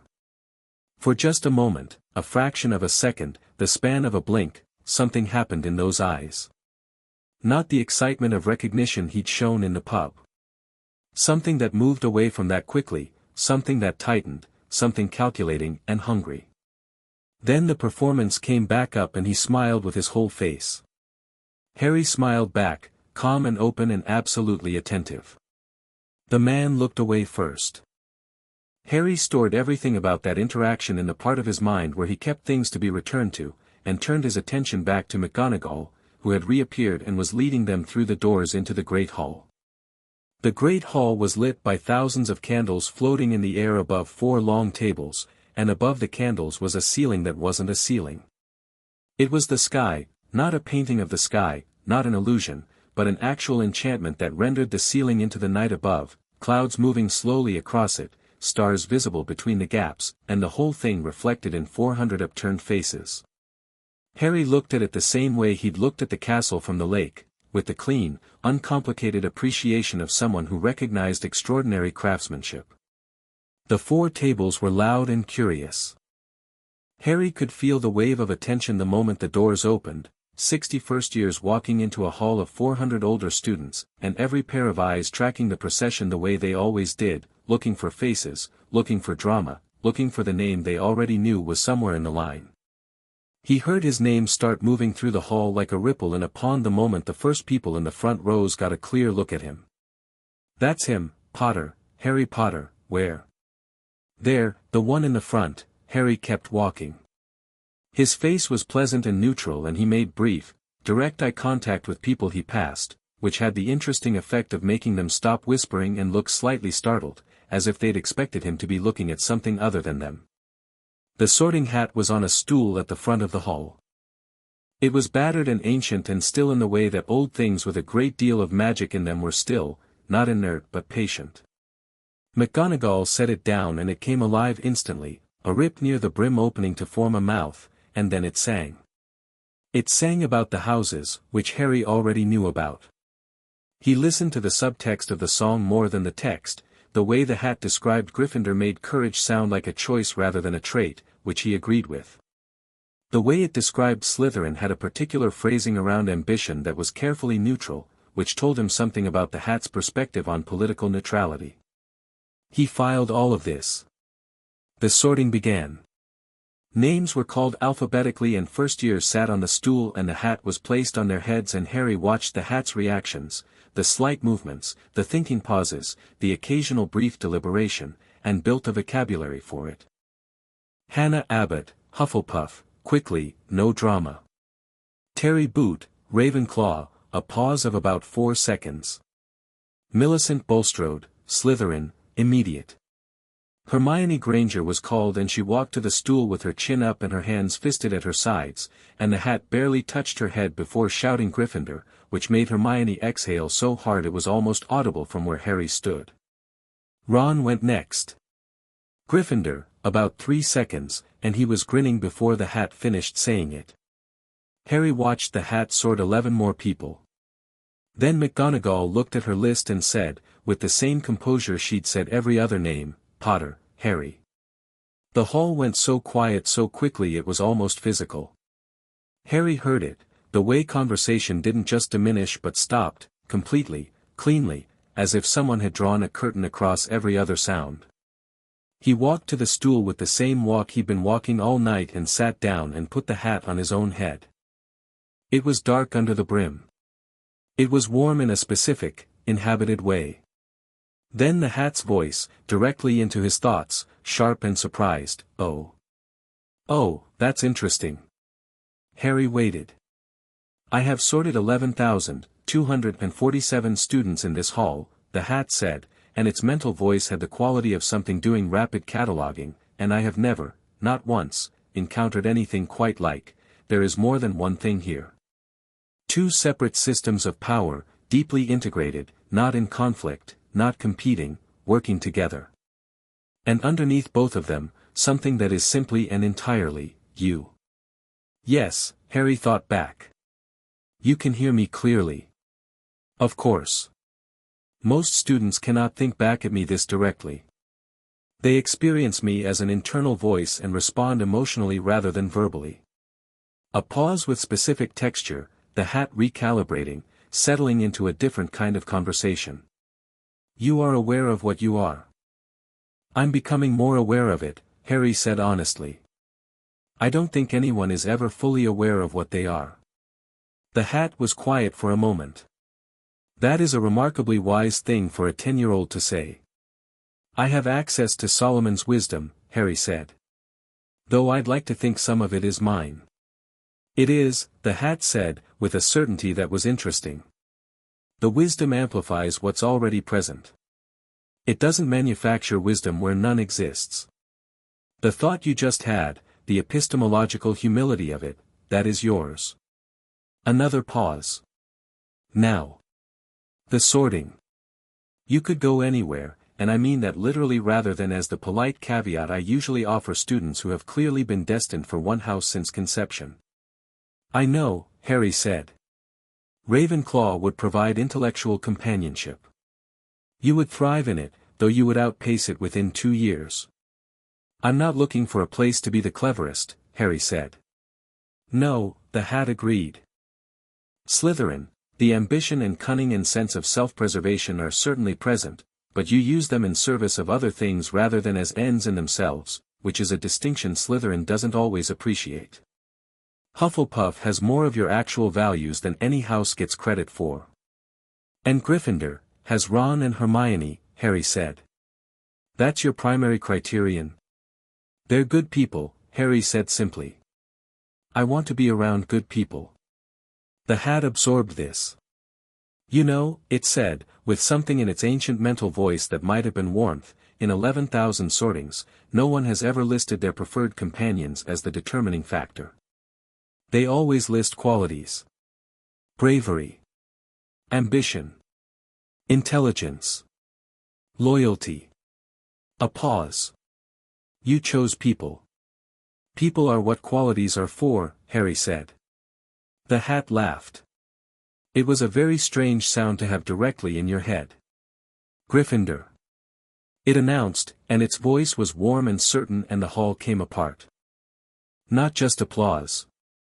The Gryffindor table detonated, the kind of response that had been coiling in wait for 2 minutes of silence and was now happening all at once. Harry took the hat off his own head, handed it back to McGonagall, who accepted it with exactly the composure you'd expect, though her eyes were doing something interesting, and walked to the Gryffindor table. Ron was on his feet and grinning. Hermione had her hands clasped together. A twin on Harry's left, he had a twin, clearly, they were identical with identically mischievous expressions, leaned forward and said, "Absolute legend," with the sincerity of a genuine connoisseur. "Fred," said the other twin. "George," said Fred. "Don't tell him that yet," said George, which made Harry laugh. He sat down between Ron and a girl with long red hair who introduced herself as Ginny, except she wasn't in the first-year line, which meant, "You snuck in," Harry said. She went slightly pink. "I just wanted to see." "Don't tell Percy." Harry looked at Percy, who was at the head of the table wearing his prefect badge and the expression of someone who had decided to be responsible for everything. "I genuinely couldn't pick Percy out of a lineup," Harry said, which made Ginny laugh behind her hand. He looked up the table toward the staff table. Dumbledore was already looking at him. The headmaster was everything the portraits had suggested and everything Solomon's wisdom had anticipated, ancient and warm and brilliant, with eyes that were perpetually amused at the surface and perpetually calculating underneath. He was smiling at Harry. It was a genuine smile, genuinely fond, and also the smile of a man reading something he hadn't expected, trying to update his understanding without showing that he was doing it. Harry smiled back, equally genuine, and held the old man's gaze for a moment before looking away. Along the staff table, Snape was at the near end, black-robed and sharp-featured, and the moment Harry looked at him, Snape's eyes snapped over with such immediate, focused intensity that it was almost startling.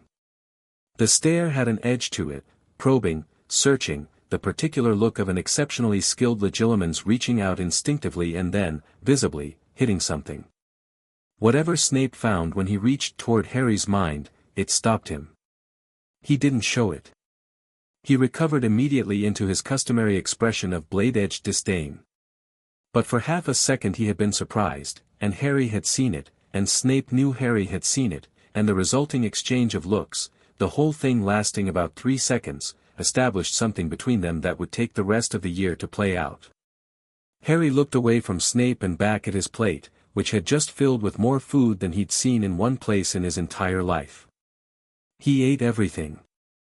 The dormitory was in Gryffindor Tower and the bed was warm and the curtains were red and outside the window the Scottish Highlands were enormous and dark and beautiful. Harry lay on his back and looked at the ceiling and listened to Ron breathe into sleep and Neville mutter something about his grandmother and another boy he hadn't got the name of yet make sounds of deep contentment into his pillow. He thought about the man in the turban. Quirrell, Professor of Defense Against the Dark Arts, his thoughts supplied from the dinner introductions. Quirrell, who had been watching the first years enter with a specific searching intensity. Quirrell, whose turban was wrong in a way that had to do with mass and warmth distribution and the particular way he held his head, slightly tilted, slightly cautious, like someone protecting something at the back of their neck. Harry put all of this next to what he knew about Voldemort, who was not dead, who was not entirely gone, who had survived the night that had killed Harry's parents. He put it next to Vault 713 in Gringotts, which had been emptied earlier that same day. He knew that from the conversation Hagrid hadn't quite managed to have quietly enough on the way out of the bank. Something had been removed from Vault 713 that very morning for safekeeping. Something was now in Hogwarts. Something Voldemort, if he was in any functional form and aware of it, would want. Harry stared at the ceiling. He was not afraid. He was never afraid in the way that froze you, never had been.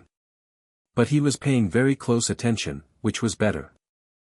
He thought about the three-headed dog he'd smelled in the corridor on the 3rd floor when the group of first years had gotten turned around after the feast, not close enough to see, but close enough for his senses, which were not ordinary senses, to identify the specific animal and magic smell of something large and enchanted and guarding something. He thought about Dumbledore's announcement at dinner about not going to the 3rd floor. He organized everything into a coherent picture and held the picture up and looked at it. Then he put it down and went to sleep, because there was nothing to be done tonight and he needed the rest. The first week of classes was, in several specific ways, the most interesting week of Harry's life. Charms was Professor Flitwick, who was tiny and enthusiastic and genuinely excellent, the kind of teacher who loved his subject so purely that the love was contagious. Harry sat in the front row and paid close attention and in the 3rd class made his feather levitate with a precision that made Flitwick step back from the demonstration table and look at the feather, then at Harry, then at the feather again. The feather wasn't just floating. It was rotating slowly on its own axis while floating, with a faint gold shimmer in the air around it, because Harry was thinking about the mechanics of the charm, the actual mechanism of defying gravity through magical application, and when you thought about the mechanism while casting, apparently, the charm refined itself. "Mr. Potter," Flitwick said, in a carefully controlled voice.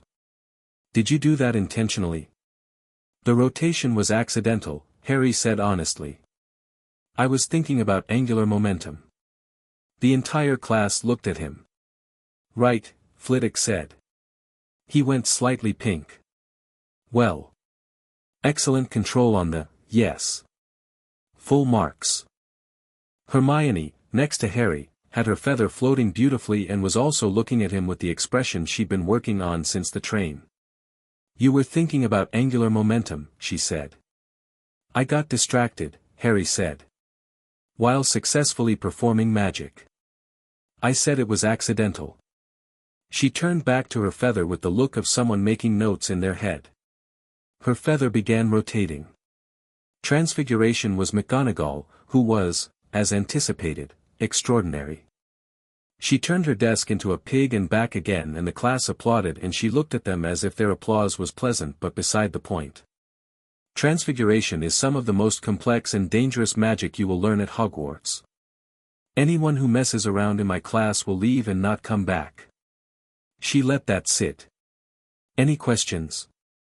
Harry had 4 questions but timed them carefully, one at the start of practice when they were trying to turn matches into needles, which was a clarifying question about molecular structure and magical state changes. McGonagall answered it precisely, with the expression of a woman who had taught this class for 30 years and had not been asked that particular question before. She held eye contact with Harry for an extra beat after answering it. His needle was perfect on the second attempt. Not the first, because the gap between understanding and doing was real, and he respected it. But the second attempt produced a needle that McGonagall picked up and examined with a small, controlled expression that meant she was impressed and was choosing not to perform it. She gave him a rare biscuit from the tin on her desk, which Ron told him afterward was a famous honor he had never once received in his entire family. Defense against the dark arts was Quirrell, who was everything that was wrong with the turban in teacher form. He was nervous in the specific way of someone performing nervousness as cover for something else, and his teaching was tentative and scattered and occasionally incorrect in ways that Solomon flagged immediately. Harry took careful notes on what was wrong more than what was right, and asked no questions, and kept his face completely, pleasantly neutral the entire lesson while inside he was building his picture. Quirrell's eyes kept moving to Harry. Not the open admiring looking that most of the school did, something more careful. Measuring. After class, as the students filed out, Quirrell said, "Mr. P. Potter." A.M. moment. Harry stayed. Ron and Hermione waited outside the door because he'd looked at them briefly and they'd understood, Hermione clearly, Ron on instinct. Quirrell stood at the front of the empty classroom, hands clasped, turban enormous, and looked at Harry with a smile that was technically a smile. "I just wanted to say," he said, "how pleased I am to have you in class. Why, your reputation precedes you." "Thank you, Professor," Harry said. "I imagine you must feel a great weight of expectation." The eyes behind the smile were specific and watching. "The boy who lived. Such a burden." "I don't find it a burden," Harry said pleasantly. "I don't really think about it that way." "No.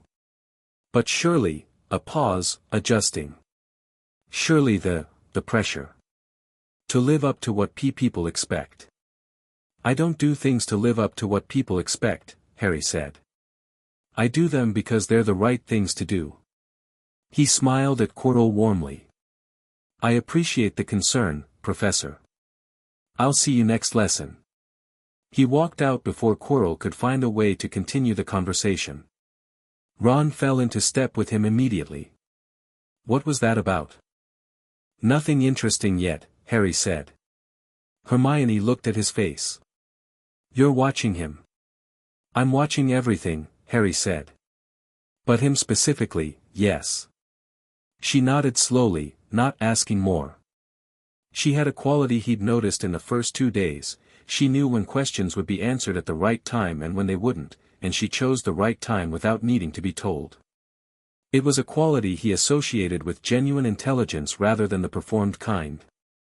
The third week of term produced the troll. Harry knew something was wrong before Quirrell burst into the Great Hall on Halloween, because the castle's ambient magic had shifted about 20 minutes before, a subtle disturbance, the kind you'd only notice if you were paying the kind of attention Harry was paying. Something large and panicked had entered through a ground-floor entrance and was moving.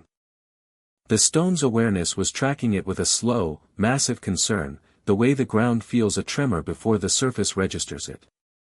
He set down his fork. Quirrell's performance was technically excellent. The fear looked real because enough of it was, there was something genuinely frightened in Quirrell, something underneath the possession that had not been fully subsumed, and that fear was in the voice when he announced the troll in the dungeon and fainted. The hall descended into chaos. In the chaos, Harry thought very quickly. Troll in the dungeon. Hermione was not in the Great Hall, she'd been crying in a bathroom since the morning because someone had said something unkind, which Harry had been intending to address and now regretted not having addressed yet. Ron had told him this 2 hours ago with the guilty expression of someone who'd been slightly unkind and knew it. Harry stood up and said, "Ron. Second floor bathroom near the charms corridor. Go." He was already moving. Professor McGonagall said to go back to the, Ron started, already standing and following. Hermione's in the bathroom, Harry said. Ron was beside him 2 seconds later. They ran against the current of students being herded upstairs, and because Harry moved with the focused certainty of someone who had Atlas stamina and Mercury's speed and an exact knowledge of the castle's layout from 3 weeks of deliberate memorization, they were on the second floor before anyone thought to stop them. The troll was not in the dungeon.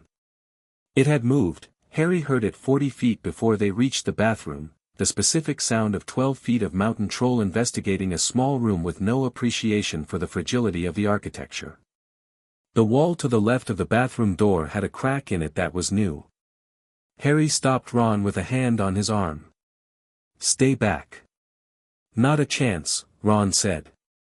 Harry looked at him. "I'm not asking because I need protection. I'm asking because it's easier to deal with a troll without worrying about someone else in the room." Ron met his eyes for a second, reading something in them. "How are you that calm?" he said. "I'll explain later," Harry said. He pushed the bathroom door open. The troll was enormous and stupid and smelled catastrophically bad, and it had its club raised over a screaming, frozen Hermione who had backed herself into the corner sinks. The club was approximately the size of a tree trunk and had clearly once actually been a tree trunk. Harry stepped into the bathroom, put his wand up, and said, "Oi." The troll turned. Harry looked at it. It looked at him. In its small red eyes was the specific nothing of a creature that assessed threats by size, and Harry was, by that metric, not a threat. It raised the club. Harry moved. Not dramatically, not a showy dive or a spectacular leap. He just stepped to the left at a speed that Mercury's gift made trivially easy, the club coming down through empty air and destroying the sink where he'd been standing, and as he moved he pushed his magic outward through his wand with a precision he'd spent 3 years building, not the biggest spell but the most useful one, a focused Wingardium Leviosa, not on the troll but on the club, plucked upward out of the troll's grip as it raised it for a second swing. The club went to the ceiling. The troll looked up at it with the expression of a creature experiencing a novel problem. Harry flicked his wand and the club came down on the troll's own head, once, with the focused force of Zeus lightning threaded through a perfectly ordinary cushioning charm used in reverse, enough to stun, not enough to damage beyond what was necessary. The troll sat down. Then it lay down. The bathroom tiles cracked under its weight. Harry lowered his wand. The whole thing had taken 11 seconds. Hermione had her hands over her mouth, wide-eyed, not the terrified wide but the processing wide, the same expression she had when something unexpected happened in class and her brain was very busily working out the theory behind it. Ron was in the doorway. He looked at Harry. He looked at the troll. He looked at Harry again. "How?" he said. Later, Harry said again. He turned to Hermione. "Are you hurt?" She shook her head. Then she uncovered her mouth and said, with impressive composure given that a 12-foot troll was asleep 2 feet from her, "You used the club. You didn't attack it directly. You used the club on itself." "It was faster," Harry said. "And the club was already moving. You redirected kinetic energy rather than generating new force," she said. "That's an incredibly efficient solution." "Hermione," Harry said gently. "Yes. Are you actually all right?" She stopped analyzing. She took one breath. "I was very frightened," she said, with the honesty of someone not used to admitting it. "I am, yes. I am all right." "Good," Harry said. "We're going to need to decide what to tell the teachers." "The truth," Hermione said instantly. "Obviously," Harry said. "I just mean, how much of it?" The three of them looked at each other, and something settled in that look, the first version of what would eventually be a wordless, 3-part shorthand that would carry them through 7 years of exactly this kind of situation. McGonagall arrived 40 seconds later with Snape and Quirrell in tow. The story they told was mostly true. They'd heard Hermione was in the bathroom and gone to warn her. Hermione, admirably, added a detail about having dealt with the club that she attributed to a lucky spell, which was technically true in that it had involved a spell. Quirrell looked at the unconscious troll and then at Harry with an expression that was deeply informative. Snape looked at Harry's wand hand and then at the troll, and his expression went through something Harry couldn't fully read, but Snape's expressions were harder to read than most, because they were armored by a specific and practiced intelligence. McGonagall took 50 points from Gryffindor for rule-breaking, then gave them 50 points back for the troll, and added 5 more for Hermione's composure under pressure. Then she looked at all three of them in turn with an expression that said she knew there was more to this story and had decided to let it wait. "Don't do that again," she said. "Of course, Professor," Harry said. She held his gaze for a moment. "However," she said, at last, very quietly, "well done." The weeks built on each other. Quidditch was, Harry had expected to love it, from Ron's descriptions on the train, and he did, but in the way you love something you turn out to be genuinely excellent at, which added a specific quality of satisfaction to the love. Oliver Wood watched Harry's first practice with the expression of a man trying to maintain composure through an increasingly extraordinary situation. Harry caught the snitch 7 times in a single practice session, not because he was showing off but because Wood kept re-releasing it to confirm what he was seeing. "You're 10, Wood said. "Yes," Harry said. "Nobody's ever, there's a rule, first-year exception," Harry said. "Wood, I've read the rules." Wood stared at him. "Do you want to be captain?" "Because I feel like you should be captain." "You're excellent at it," Harry said. "I'm better in the air." "Let's keep those things where they are." Wood looked briefly uncertain, then deeply relieved, then intensely motivated. The rest of the Gryffindor team ranged from delighted to slightly threatened by Harry, which was normal and fine. Fred and George were delighted in the specific key of people who had found a new collaborator for chaos. The Chasers, Katie Bell, Alicia Spinnett, Angelina Johnson, assessed him with the professional eye of people whose sport was being made suddenly more interesting and decided collectively that this was fine. The keeper and the other beater were simply speechless. Harry felt something in the air at Quidditch that he felt nowhere else, a clean, uncomplicated freedom in the height and the speed, the way Mercury's gift translated into flight, the way it felt right in a way that had nothing to do with power or wisdom or destiny or anything except him and the sky. He flew because he loved it.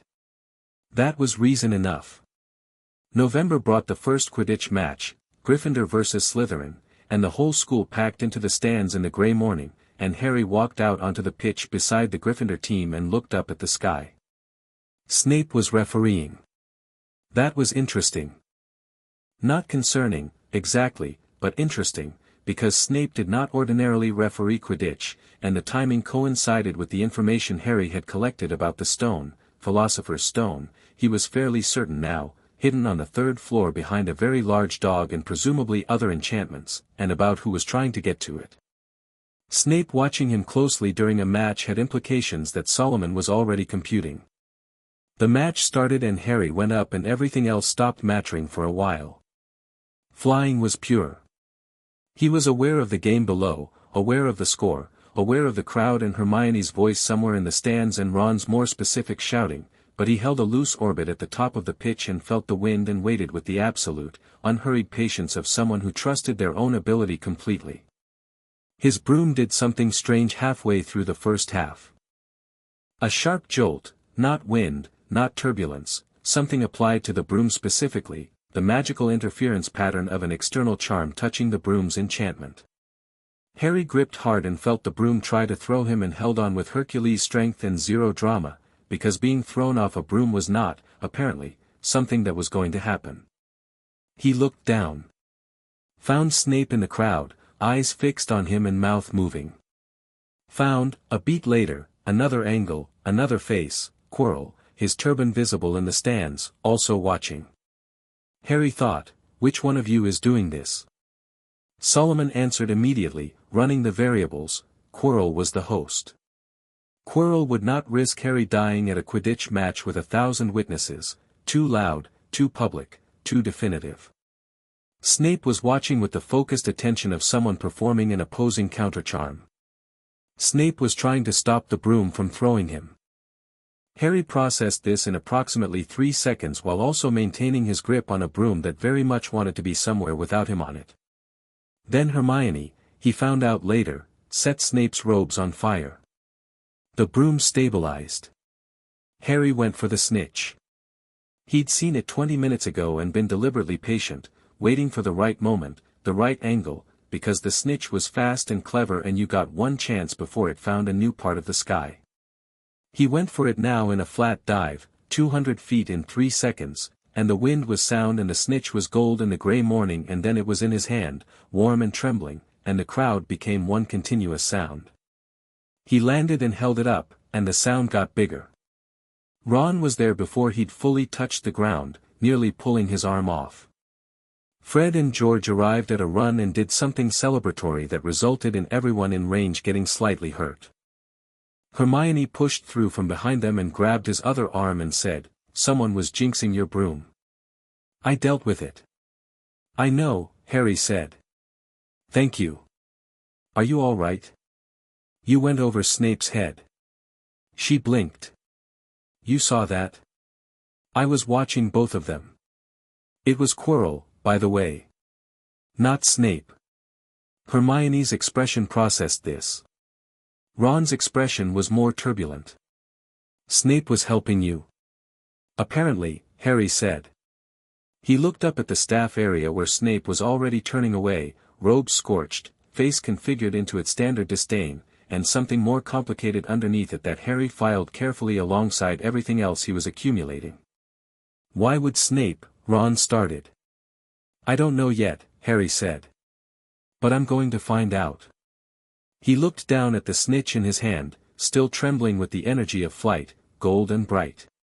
He thought about the stone. About Quirrell. About the thing on the back of Quirrell's head that wasn't yet visible but that Solomon had already named. He thought about the third-floor corridor and the sound of 3 large sets of breathing behind a locked door. He was 10 years old and he was the youngest champion of eternity and he had 2 friends who'd walk toward a troll for him and the best broom in the air and a great deal more patience than anyone knew. He closed his hand around the snitch. He was ready. Chapter 4, Fire and Stone. December came to Hogwarts like a held breath slowly released, the castle exhaling snow, the grounds going white and still, the lake freezing at its edges while the giant squid moved in the dark water underneath. Harry spent the last 2 weeks before Christmas break in a state of concentrated, patient attention that Ron had started calling, the face. "You're doing the face again," Ron said, dropping into the chair across from Harry in the common room. It was late, most people had gone to bed, and the fire was low and the room was warm and Harry had a chessboard in front of him that he was playing against himself, which Ron found personally offensive. "What are you thinking about?" "The mirror," Harry said. Ron looked at the chessboard. "There's no mirror in chess." "Not chess. Something else." Harry moved the White Queen. Dumbledore has something hidden in this castle. Something valuable enough to need hiding, which means someone wants it, which means the someone who wants it is already here. He moved the Black Knight. There are traps between whatever it is and the people who'd take it. Fluffy, the dog on the 3rd floor, is the first line. There are others. 7 altogether, I think, based on what I've been able to work out about which professors were asked to contribute. Ron stared at him. How do you? Snape did something to his ankle in the first week of term. He was limping for 3 days. Not an accident, Fluffy got him, which means Snape was already investigating the protections. McGonagall contributed a chess set, probably, given her specialty. Flitwick likely a charm-based trap. Sprout probably plants. Quirrell, Harry paused. Quirrell contributed something, but I don't think whatever he put there is actually meant to keep people out. I think it's meant to get him through. The common room fire popped. Ron was very still. You think Quirrell is trying to steal it? I think Quirrell's body is being used by someone who wants it very badly, Harry said. And that someone has wanted it for 10 years and has been patient and is running out of patience. Ron processed this for a while. Should we be more scared of this than we are? I'm not scared of it at all, Harry said honestly. That's probably the thing I should mention. Yeah, I've noticed, Ron said. He leaned back and looked at the fire. Is that a you thing? Or a, both, Harry said. Though I'd have been scared of it anyway, before. I don't think I was a very scared child. I'm scared of it, Ron said, with the straightforwardness that Harry had come to love in him. Just so you know. The Voldemort in the back of someone's head thing is extremely frightening to me. That's reasonable, Harry said. But I'm not going to go to bed and pretend it isn't happening. I know, Harry said. Ron nodded once, decisively, and looked at the chessboard. Move the bishop. The Black Queen is about to trap your White King if you don't. Harry looked. Ron was right. He moved the bishop. He told Hermione in the library 2 days later, laying it out in full, Quirrell, the stone, the protections, Voldemort. He told her the way he told her everything important, which was completely and directly, because Hermione's mind was one of the best tools he had access to and treating it as anything less was both inefficient and rude. She listened without interrupting, which was unusual for her and meant she was processing faster than she could respond. When he finished, she said, the Philosopher's Stone. It has to be. Nicholas Flamel, yes, Harry said. You already knew. I suspected. You confirmed it. She looked slightly annoyed and then decided not to be. What are we doing about it? Watching. Waiting. The stone is safe as long as it stays where it is.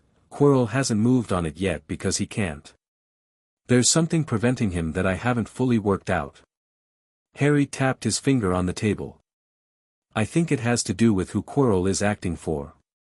Voldemort is, diminished. Dependent. There's a limitation on what he can do in that state. When I know what it is, I'll know when the window opens. And when the window opens? Hermione said. Then we close it, Harry said simply. She looked at him steadily. She repeated. If you want, Harry said. I'm not telling you it's safe.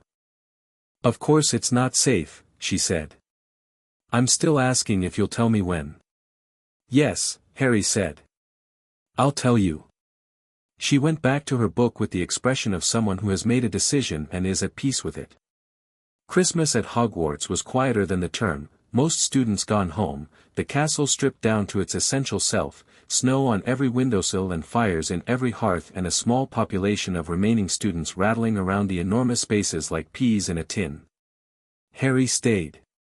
He'd considered going back to Privet Drive for approximately 30 seconds and decided against it, not with bitterness but with the clear-eyed practicality of someone who knew where his time was better spent. Ron stayed too. His brothers were spending the holiday at school this year, by consensus, and the Weasley contingent made a great deal of noise over Christmas dinner, and Harry ate more at that one meal than he typically ate in a week, and Fred and George pulled crackers that exploded and gave everyone interesting hats. Harry's cracker hat was a small gold crown. He put it on without comment. Fred looked at it and said, "Fitting," and George said, "Absolutely appropriate," and Ron threw a bread roll at one of them. It was, Harry thought, probably the best Christmas he'd ever had, which was a low bar but still genuinely meant. He went to the third floor on Christmas evening, after dinner, when the castle was settled and warm and the particular alertness of the school day was replaced by the relaxed magic of a holiday building. He stood in the corridor outside the door and listened to Fluffy's breathing on the other side and felt the stone's presence somewhere below, not directly, but the way you feel a compass needle. He put his hand flat on the door. The door was warded, but the ward recognized something in him, the castle's magic again, that slow deep awareness, something old responding to something it recognized as a champion in the old sense of the word. Not opening. Not quite. Just, acknowledging. Harry didn't go in. There was no reason to go in yet and every reason to wait. But he stood at the door and took the measure of what was between him and the stone and mapped it carefully. He counted 5 distinct magical signatures beyond Fluffy. 7 traps total including the dog. He could work out the logic of most of them from the signatures alone. Flitwick's charm was elegant and spatial, a key unlock mechanism. McGonagall's was chess-shaped, which made him smile. Snape's was a logic problem wrapped in fire, which was so perfectly Snape that Harry nearly laughed out loud alone in the corridor. He went back to the common room and sat by the fire and thought, and by morning he had everything mapped. He found the mirror of Eriste in January. He'd been walking in the part of the castle that most students avoided in winter, a long corridor on the 4th floor that was rarely warm and frequently took you somewhere unexpected because several of the staircases connected to it had opinions about direction. He'd been there because Solomon liked maps and Hogwarts rewarded patience, and he'd turned a corner and found a room he hadn't known was there and the mirror was in it. He stood in front of it and looked at what it showed him. His parents. James and Lily Potter, both of them, real and warm and present in the glass. His mother's eyes meeting his with the specific green of his own eyes, his father with his hand on Harry's shoulder in the easy way of someone used to it. Not a performance of a family, mid-moment, mid-life, the specific and unglamorous warmth of people who simply existed together. Harry stood and looked for a long time. He felt the mirror doing what the mirror did, pulling, inviting, making the image fill everything, making the present cold and thin compared to the warm unreality in the glass. He felt it working and understood exactly what it was doing and how it worked and why, and he looked at his parents in the glass and let himself feel the full weight of what he was looking at, without flinching and without letting the mirror make a decision for him. "I know," he said quietly, to their faces in the glass. "I know you were real. I don't need a mirror to tell me." He stayed another minute. Then he turned and walked away. He felt the mirror's pull for 3 days. He didn't go back. The thing that moved the timeline was Hagrid's dragon. Harry found out about the Norwegian Ridgeback by accident and then by listening through Hagrid's open window while Hagrid cooed at a large egg that was already cracking, and Solomon computed the implications immediately. An illegal dragon in a wooden hut was a fire hazard and a legal hazard and a certain ministry investigation hazard. And Draco Malfoy had been looking in at the window at the same time Harry had been looking through it, which added a different hazard entirely. The dragon situation resolved itself in the way of most situations involving dragons, which was loudly, rapidly, and with significant scorch marks. Charlie Weasley's friends took the dragon. Draco reported them. Harry, Ron, Hermione, and Neville, who had been in the wrong corridor at the wrong time with the particular misfortune Neville seemed to generate around him like a field, ended up in a detention that led them into the Forbidden Forest at midnight. The forest was alive in a way the castle wasn't, older and less ordered, the magic in it layered and tangled and watching from multiple directions. Harry walked through it with Hagrid ahead and Ron beside him and the specific attention he gave to any environment that had unclear threat parameters. The centaurs appeared and disappeared like weather. Something that Hagrid said was a unicorn lay silver bright and still in a clearing, and Harry looked at it with the particular sadness of things that are beautiful and wasted. Then the thing in the dark moved. It was cloaked and low and moved in a specific way that Harry recognized before he could explain why, a movement pattern that wasn't quite physical, that had something dead in it, something diminished, something that had been powerful once and was now just hungry. The cloaked figure bent over the unicorn and drank. Harry watched this, still and precise. A centaur came from the left, white-bodied and wild-eyed, and charged, and the cloaked figure melted into the trees, and the centaur wheeled and looked at Harry. "You are the one," the centaur said. "Firenze." His eyes were different from human eyes, seeing more angles, more sky. "You are the one it fears." "Good," Harry said. Firenze looked at him for a long moment. "Recalibrating in the same way everyone recalibrated. Most children tremble here," he said. "I have other things to do with my time," Harry said. The centaur made a sound that, from a human mouth, would have been a laugh. "The planets have spoken of you for months, young champion. What comes, comes soon." "I know," Harry said. He looked at the place in the dark where the cloaked figure had vanished. "Tell me what the planets say." Firenze told him what he knew, and Harry listened, and the forest was enormous and old around them. He went back to the castle with the timeline confirmed. The window opened in June. He felt it before he knew it, a shift in the castle's magic, a specific disturbance on the third floor that registered in his bones before it registered in his thoughts, the way you feel a change in weather before the clouds arrive. He was in the common room on a Tuesday evening when it happened, sitting across from Ron and Hermione, and he set down his book and said simply, "Now." They both looked at him. "Quirrell's going for it tonight," Harry said. "He's been given something, a way through or past the protections, I don't know which, and he's moving." "How do you know?" Hermione said. "The castle does," Harry said, standing up. "I can feel it." He was already at the portrait hole. "I'm going." "You don't have to come." "We've been through this," Ron said, already standing. "Library rule," Hermione said, which was what she'd started calling the principle established in the bathroom, that when the three of them were going somewhere dangerous they moved together unless there was a genuine reason not to. Harry looked at them for half a second, just long enough to feel the particular warmth of it, and then turned and went. The corridor was empty. The third-floor door was unlocked, not broken. Quirrell had opened it properly, which meant he had the knowledge or the key, neither of which was good. Harry pushed it open and went through. Fluffy was asleep. Harry looked at the enormous sleeping dog and at the harp that was still playing in the corner, a simple looping melody, charmed to keep going after Quirrell had said it. He could hear all three heads breathing in the slow rhythm of enchanted sleep. He looked at the trapdoor in the floor. "Okay," Ron said from behind him, staring at Fluffy with specific awe. That's three heads." "Don't think about the heads," Harry said. "Think about the door." The trapdoor was already open from Quirrell's passage. Harry jumped through without ceremony. What followed was Hogwarts defenses doing what they were designed to do, which was delay, not defeat, because each trap was built to slow rather than stop, to sort and challenge rather than simply block. The logic of it made sense when you were moving through it.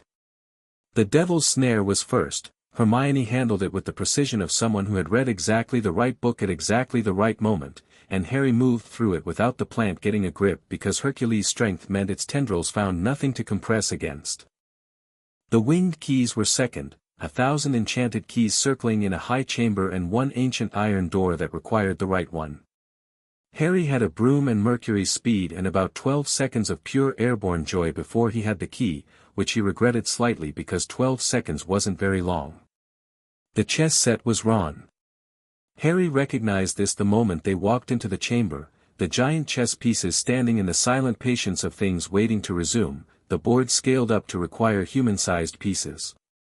He looked at the board and then at Ron, whose face had undergone a complete transformation. The wide-eyed first year was entirely gone, replaced by something sharp and focused and quietly authoritative. I'm playing, Ron said. It wasn't a question. Yes, Harry said. I know what I'll have to do, Ron said. He looked at Harry directly.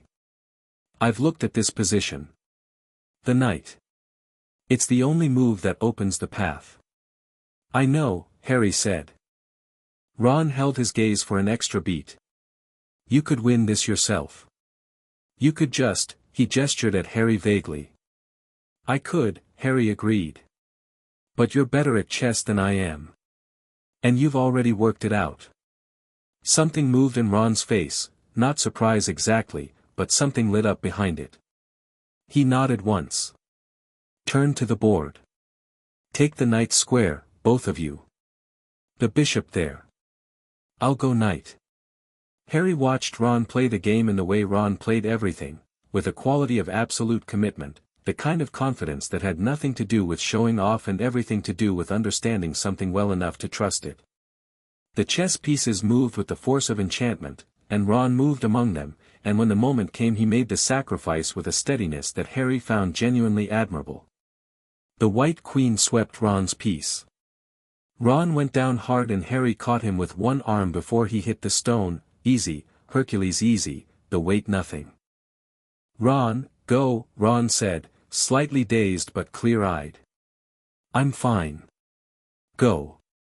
Hermione, I'll stay with him, Hermione said. She grabbed Harry's arm for a moment. Be careful. I don't need to be careful, Harry said.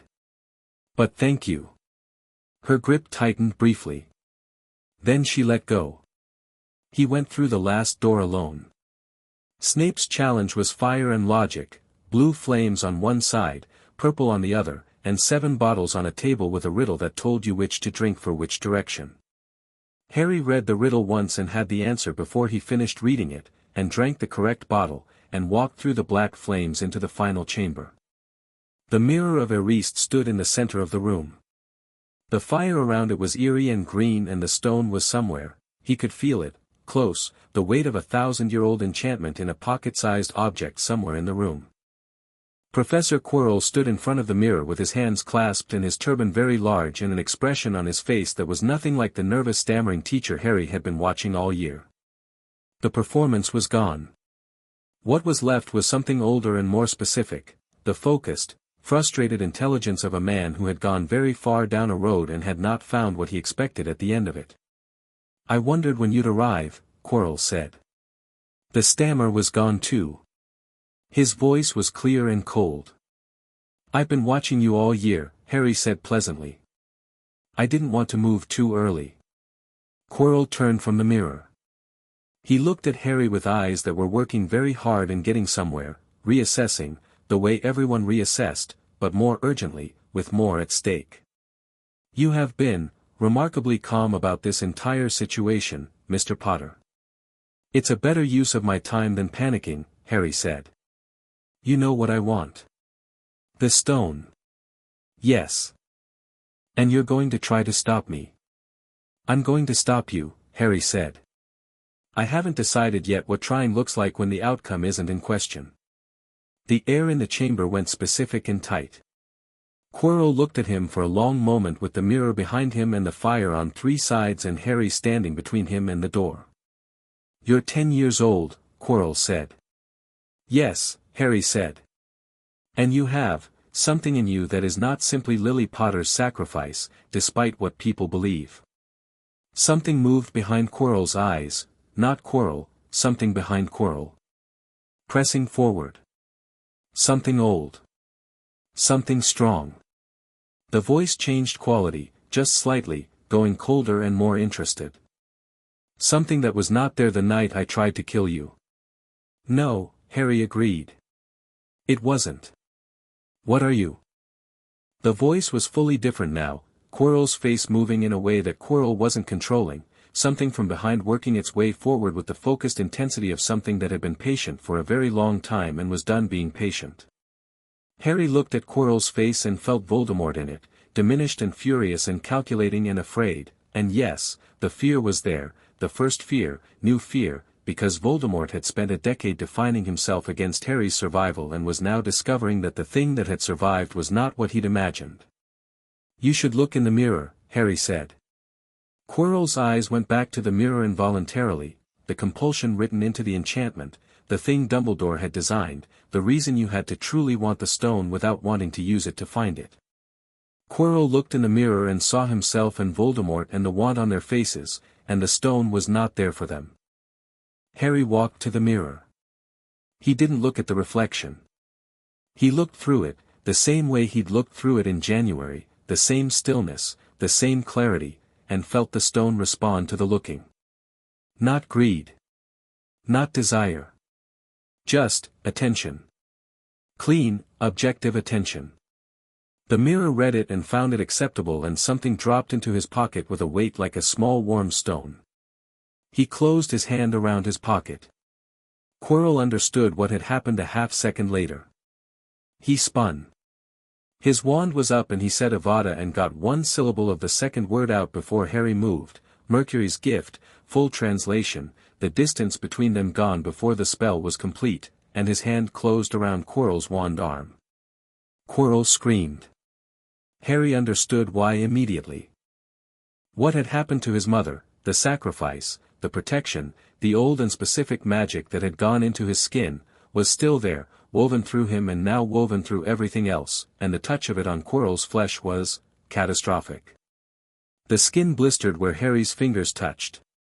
Quirrell pulled back and Harry held on because holding on was what he needed to do, because the wand had to come down and the door had to stay open and Hermione and Ron were on the other side and this ended here. Quirrell screamed and thrashed and the dark thing behind his eyes raged and lashed outward. Harry felt it hitting him, Voldemort throwing everything he had at the champion's power, the reduced and hungry remnant of one of history's darkest wizards spending everything it had in one furious surge, and it was like throwing stones at a wall. Harry stood in it and held on. Not because it didn't feel like anything, it felt like a great deal, like cold fire, like something ancient and angry pressing against every edge of him. He felt it. He simply didn't stop. Achilles' courage wasn't numbness. It was the ground that held regardless of what stood on it. The light came up through Harry's hands, gold and white and crackling, Zeus lightning and his mother's old magic and his own power all three happening at once, a chord, the same chord that had rung in Ollivander's shop and in the alley behind the Chippy on his 7th birthday, and Quirrell's skin gave way. Voldemort left. He left the way smoke leaves a room when a window opens, fast, formless, screaming in a register below sound, and Harry felt it blow through him and out and it was cold and furious and diminished and gone, not dead but scattered, gone from here. Quirrell collapsed. Harry let him down carefully, which was probably an odd thing to do but felt right. He looked at what was left, just a man, just a desperate and ultimately pitiable man who had made terrible choices in the direction of something terrible, and felt the weight of it. He sat on the floor of the chamber with the stone in his pocket and the fire dying around him and Quirrell still on the stone, and he was 10 years old and tired in a way that had nothing to do with Atlas stamina. He thought about his parents. Not the mirror. Not the image. The actual people, James and Lily, who had stood between something terrible and their child and had not moved, and whose love had done what no spell could do. He thought about what that meant, not as protection, not as magical shield, but as a fact about who they had been. About what kind of people they had been. He put his other hand flat on the stone floor and breathed. The castle's magic was all around him. Deep and old and present. He breathed. He woke in the hospital wing. The ceiling was white and the light was afternoon and Dumbledore was sitting in a chair beside his bed with a book in his lap that he wasn't reading. Harry lay still for a moment and ran a brief internal inventory, everything working, nothing damaged, the stone no longer in his pocket, which was correct because it shouldn't be in his pocket anymore. He turned his head and looked at Dumbledore. The headmaster looked back at him with those blue eyes that were perpetually cheerful at the surface and perpetually working underneath. He was smiling, and the smile was genuine, genuine fondness, genuine relief, and also the smile of a man who was doing very rapid calculations.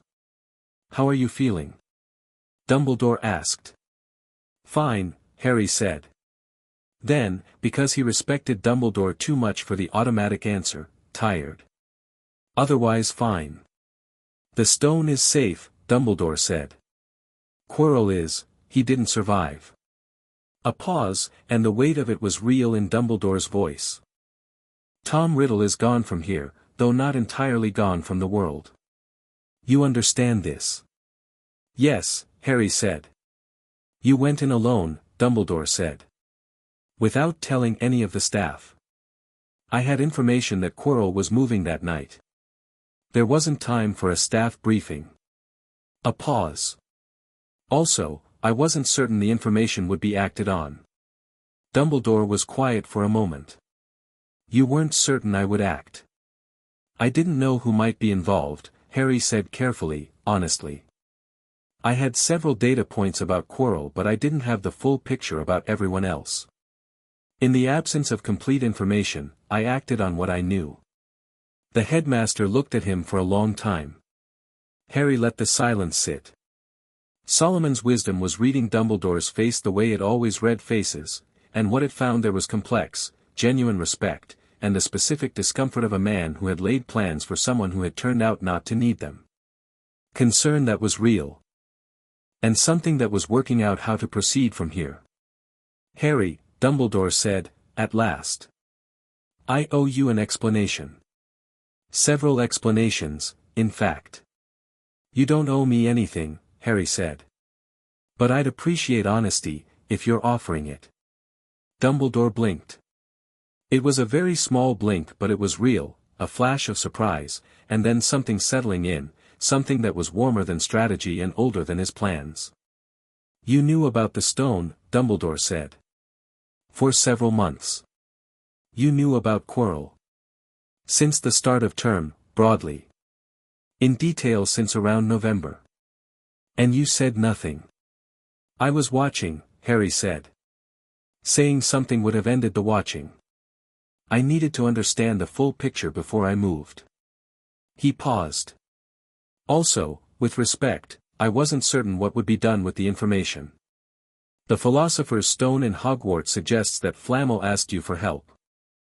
Quirrell getting access to the building suggests that either the vetting process failed or was circumvented. I didn't know where the gap was. Dumbledore was quiet for a long moment. The afternoon light came through the hospital wing windows in long rectangles. Somewhere outside a bird was singing. You are, Dumbledore said slowly, not at all what I expected. No, Harry said. I imagine not. May I ask, what are you, Harry? What happened to you? The question was gentle and genuinely curious and had beneath it the specific anxiety of a man who has been protecting someone for 10 years based on a set of assumptions that have turned out to be incomplete. Harry thought about an alley behind a chippy on his 7th birthday. About a tired old man with gray eyes and a smile like the last light of something enormous. About the word that changed everything. Something found me, he said. Something that was looking for someone who wouldn't break. He looked at Dumbledore steadily. I won't tell you everything.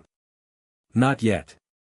But I will tell you this, whatever I am, I'm not a weapon to be pointed. I'm not a sacrifice to be prepared. I'm not a piece on a board. He paused. I'm Harry Potter. And I'm going to deal with Voldemort when the time comes because it's the right thing to do, not because anyone set it in motion. I'd appreciate if we could work from that understanding going forward. The hospital wing was very quiet. Dumbledore looked at him, really looked, the way the old man in the alley had looked at him, without agenda, without strategy, just seeing what was actually there. Then he inclined his head. The gesture of one serious person to another. Yes, he said. I think I'd appreciate that too. Ron's bedside was 3 down. He had a slight concussion and the specific pride of a chess player who had made the right sacrifice, and he was eating the chocolate someone had left him with one hand and replaying the board in his head with the other, which Harry could tell by the way his eyes were moving. You got it? Ron said when Harry sat down. Got it, stopped Quirrell, kept the stone out of Voldemort's hands, Harry said. Brilliant, Ron said, without fanfare, offering him a chocolate frog. Harry took it. Hermione arrived 2 minutes later with a book she was clearly not going to read and sat in the chair on Ron's other side and looked at Harry with the expression that she'd had since the troll, the decided expression, the quiet and total one. "Both of you were right," Harry said. "The bishop and the logic problem. Both essential." Ron looked pleased in the understated way of someone trying not to look too pleased. Hermione looked at her book. "We make a good team," she said. "The best," Harry said. He ate his chocolate frog and looked out the window at the Scottish evening, at the sky going gold over the mountains, at the lake flashing in the last light, at Hogwarts in all its enormous, lived-in, ancient, alive with magic reality. He was 10 years old. He was the youngest champion of eternity. He had 2 friends who'd walked into the dark with him without being asked, and a headmaster who was starting to understand the terms of the relationship, and a school full of things he was still learning, and somewhere beyond the mountains the world was very large and had a great deal in it. He thought about the man in the alley. The world is very large and there's a great deal to see. He finished the chocolate frog and picked up the card inside, Dumbledore, which made him laugh, and looked out the window at the evening and felt, all the way down, that he was exactly where he was supposed to be. Chapter 5. The air and the hammer. Summer at Privet Drive had a different texture now. The Dursleys had made their peace with Harry's existence the way countries made peace with unfavorable geography, not warmly, but with the practical acceptance of people who had run out of alternatives. Vernon cooked Sunday breakfast without incident. Petunia left Harry's meals where he could find them and asked, once, with the careful pronunciation of someone attempting a foreign language, whether he needed anything from the shops. Dudley watched television in the living room and gave Harry the same wide berth a sensible person gives a large, calm animal whose temperament they've recently reassessed. Harry used the time well. He ran in the mornings, which was less exercise and more an excuse to be outside and alone and thinking, Solomon's wisdom working through the accumulated material of a school year while his feet moved. He'd built a mental catalogue over the last few months, everything he knew, everything he suspected, everything he'd observed, and summer was for organizing it, for filling in the gaps. The gaps were mostly about Voldemort. He knew the broad shape of it, a dark wizard of genuine brilliance who had gone badly wrong somewhere in the direction of obsession and had done terrible things in the pursuit of something that had always been impossible. He knew Voldemort had been born Tom Riddle, half-blood, Slytherin, a boy who'd wanted power the way some people wanted air. He knew about the Horcruxes, not everything, but enough for Solomon to have named the concept and identified its implications before the end of first year. He knew that Voldemort's return was not a question of if but when and how, and that the how was something Voldemort was actively pursuing from wherever he'd scattered to after the mirror chamber. What he was working on was the question of the diary. He'd found it mentioned in passing in 3 separate sources, not the diary itself, but the existence of it, gleaned from Dumbledore's brief moment of unguarded honesty in the hospital wing, from something Hagrid had said in an unguarded moment about things that shouldn't have been made, and from Solomon cross-referencing both against his understanding of Horcrux theory. Something had been made that shouldn't have been made. Something was still out there.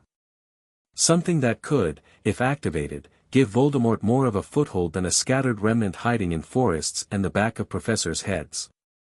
He turned this over on his morning runs and let Solomon's wisdom work at it steadily, the way you let a problem sit overnight and find it partly solved by morning. The owls from Ron and Hermione came regularly. Ron's letters were funny and warm and full of Quidditch news. The Chudley Cannons had lost again, Ron reported with the resigned affection of a long-suffering fan, and the tornadoes were being insufferable about it. Hermione's letters were dense and cross-referenced, full of reading she'd done and questions she'd had and observations that followed on from conversations they'd had in the library in May, carrying the thread of them forward across the summer without dropping it. Harry wrote back to both of them at length, which was something he'd never had before, people he wanted to write to, people who wanted to hear from him. He found he liked it more than he'd expected, which was a lot. Hedwig was magnificent about carrying 3 letters a week and brought back both replies simultaneously one afternoon in late July, landing on Harry's window ledge with the self-satisfied air of an extremely competent professional and accepting her treat with regal indifference.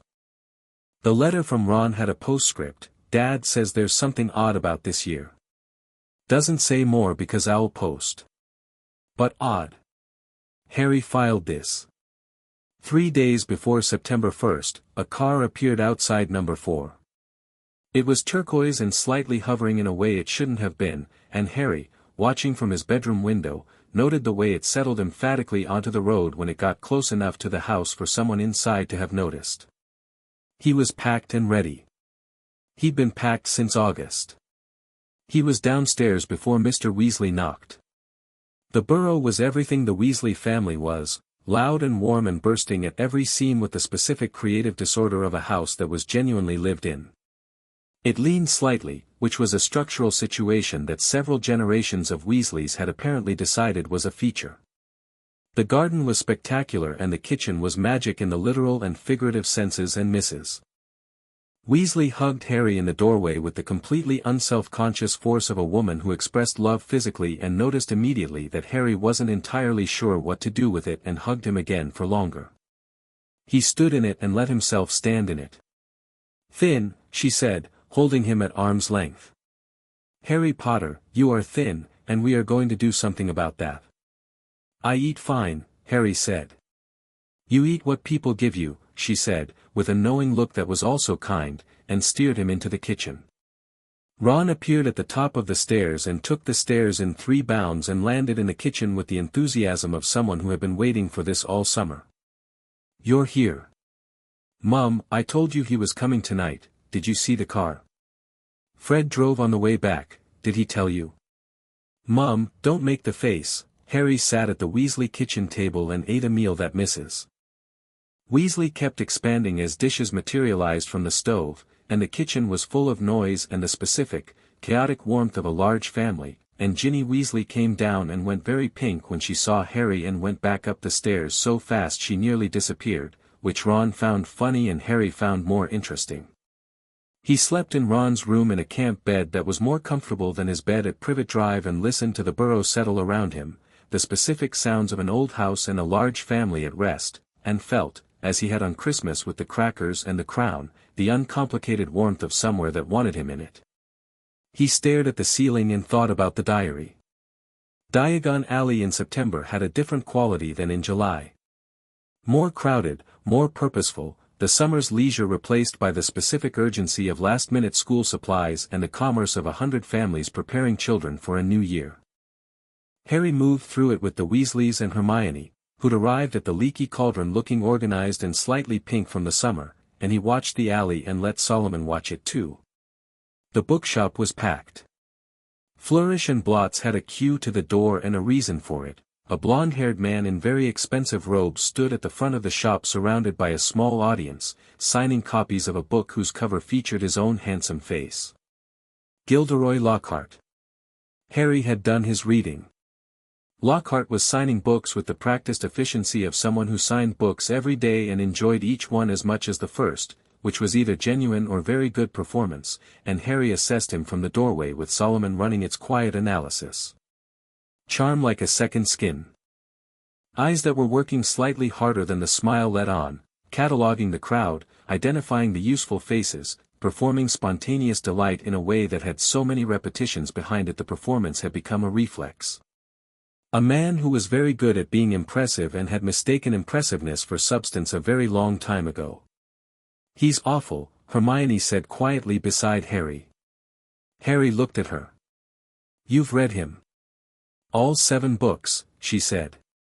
"And the achievements he claims don't add up. He encounters the same creatures repeatedly in different continents.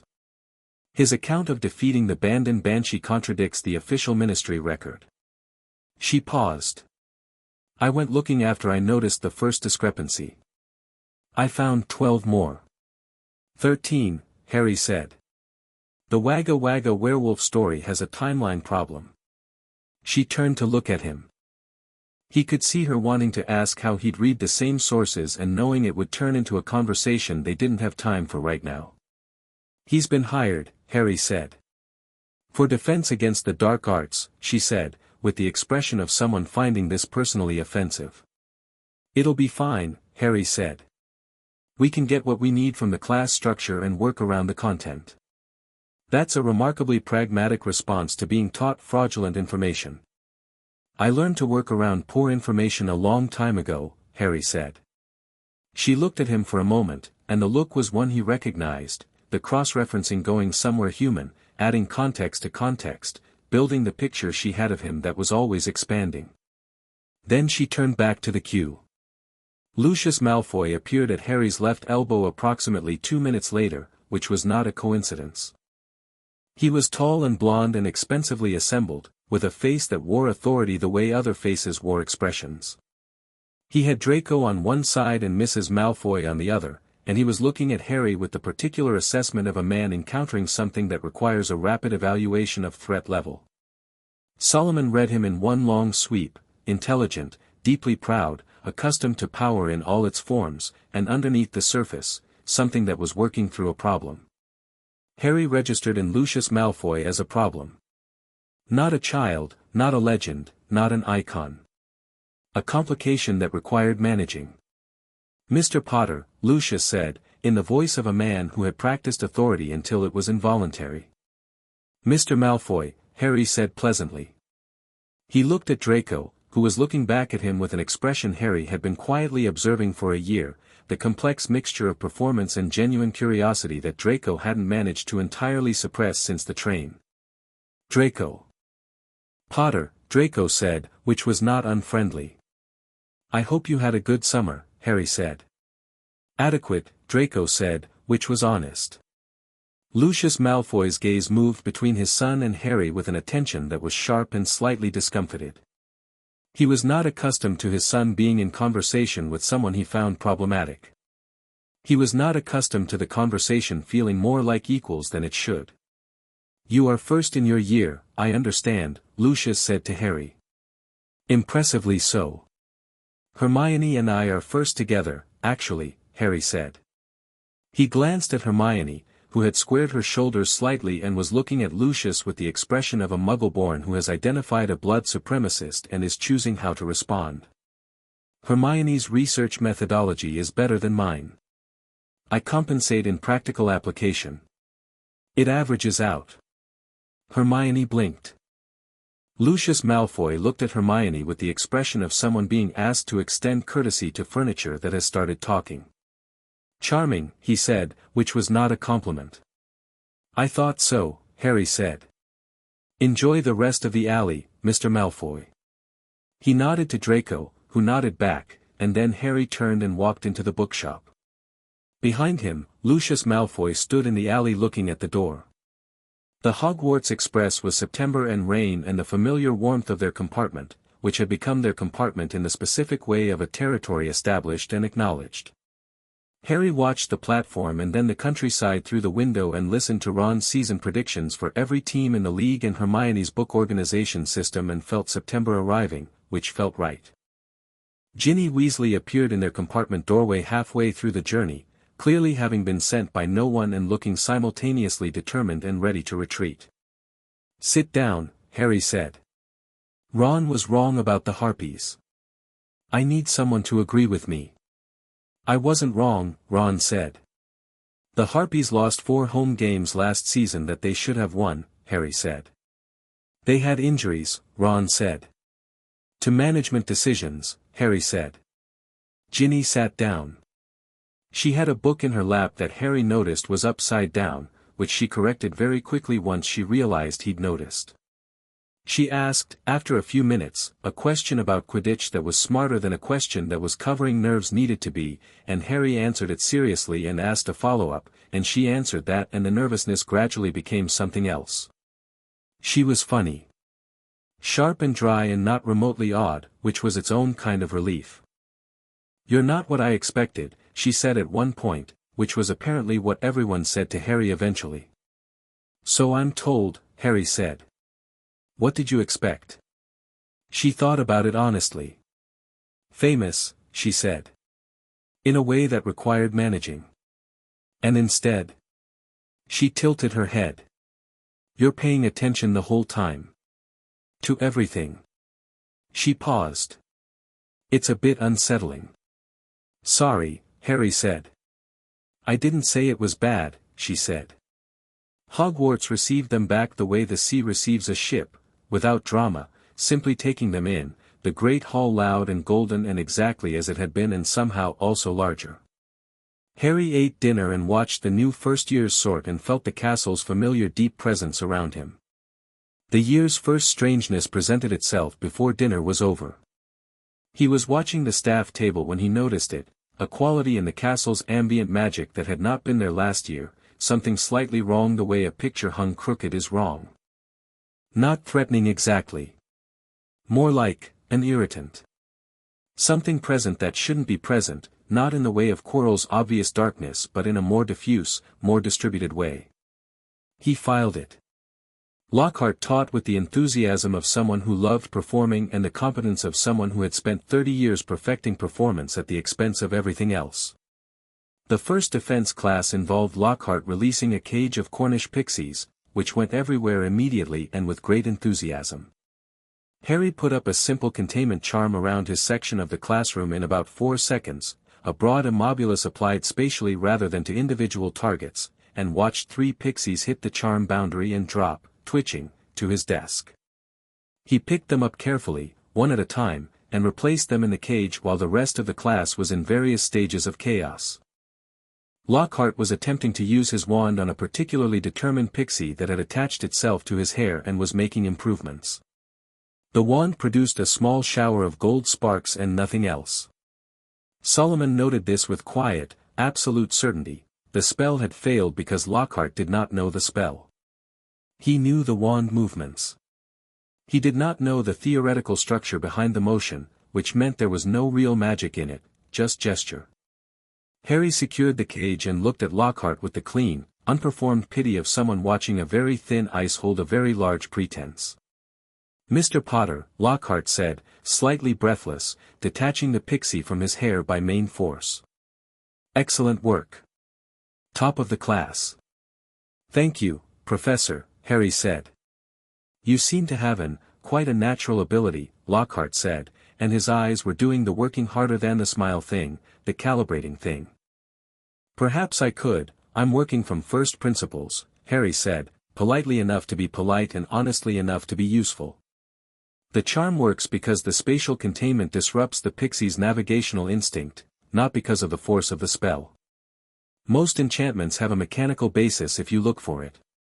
Lockhart looked at him. "Yes," he said. "Quite. Precisely what I was going to say." He had not been going to say that. Harry nodded pleasantly and sat down. The whisper started on a Tuesday in November.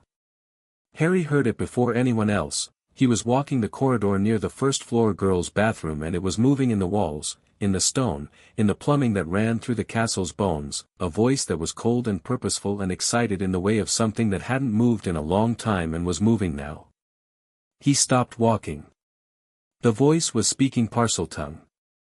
He understood it without trying, the same way he'd always understood it, not a learned language but something that was simply present in him, and what it was saying was specific and hungry. Blood, kill, kill. He turned toward the sound and followed it, moving fast, through the corridor and around a corner and down a short flight of stairs and he was almost at the source when it stopped.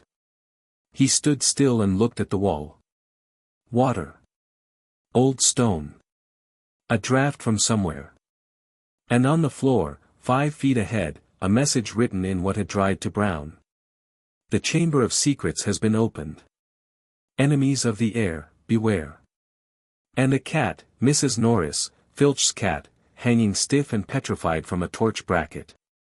Harry stood and read the message and felt Solomon working through it immediately, cross-referencing, connecting. Chamber of Secrets. He knew the term from Hogwarts, a history, a disputed legend, a hidden chamber built by Salazar Slytherin, containing something Slytherin had claimed would purge the school of those he considered unworthy. A monster. A monster that Slytherin and presumably his heir could control. A monster controlled through Parseltongue. Harry was a Parselmouth. He looked at the message and thought about Lucius Malfoy in Diagon Alley, and the way Lucius had looked at Harry and then at Hermione, and the quality of the man's particular ambitions. He thought about the diary, which he'd been thinking about since summer, and something clicked into place with the quiet, specific certainty of Solomon making a connection. Someone gave someone else a diary. The diary is a Horcrux. The Horcrux is here. In the school. With a student. He turned and walked back the way he'd come, fast, already running the variables. The attacks mounted through the autumn with a rhythm that Solomon read as methodical rather than random, intervals between each, locations that followed a loose pattern suggesting the monster was moving through the plumbing, targets that seemed arbitrary but weren't when you mapped them. Harry mapped them. He built the picture on parchment in the privacy of his dormitory after lights out, using a charm that made the writing invisible to anyone who touched the parchment without a specific countercharm. The monster was a basilisk. He was certain of it by the third attack, when a second-year Hufflepuff was found petrified with a small mirror in his hand. Not killed, he'd seen the basilisk's eyes through a reflection. The indirect view. Harry put this next to what he knew about basilisks, about their history, about their weaknesses, and put it all next to the Chamber of Secrets and Salazar Slytherin and the Parseltongue in the walls. He shared all of it with Ron and Hermione on a Sunday morning in an empty classroom, spreading the parchment on the desk and walking them through it. Hermione leaned over the parchment for a long time. Then she looked up. "The polyjuice potion," she said. "I was going to suggest that," Harry said. "We need to know who's been given the diary," she said. "We need to know who the heir of Slytherin is acting through." She corrected herself carefully. "The diary makes someone a weapon. It doesn't make them the heir." "I have a strong suspect," Harry said. "Malfoy," Ron said. "No," Harry said. "Malfoy is the performance. He talks. He postures. But the attack started on a specific schedule that doesn't match Draco's. Draco's not controlled in the right way. Someone else has the diary." He paused. "I think Lucius Malfoy put it in someone's possession in Diagon Alley. In Flourish and Blots. We were there. The Malfoys were there. There was a confrontation between Lucius and Arthur Weasley." Ron sat up. "And in the chaos," Harry said, "Lucius Malfoy had easy access to the Weasley family's shopping. Their school supplies." He looked at Ron. "Ginny." Ron's expression did something complicated and rapid. "She's been quiet," Harry said, gently. "Since September. Quieter than the Ginny from the summer, from the train. Writing a lot. In a diary." "It's Ginny," Ron said, and his voice was level but his hands had gone still. "No," Harry said. "It's the thing in the diary using Ginny. There's a difference. That's the whole point of a Horcrux, it acts through someone. Ginny is the victim, not the cause." Ron looked at him for a moment that had a lot of things in it.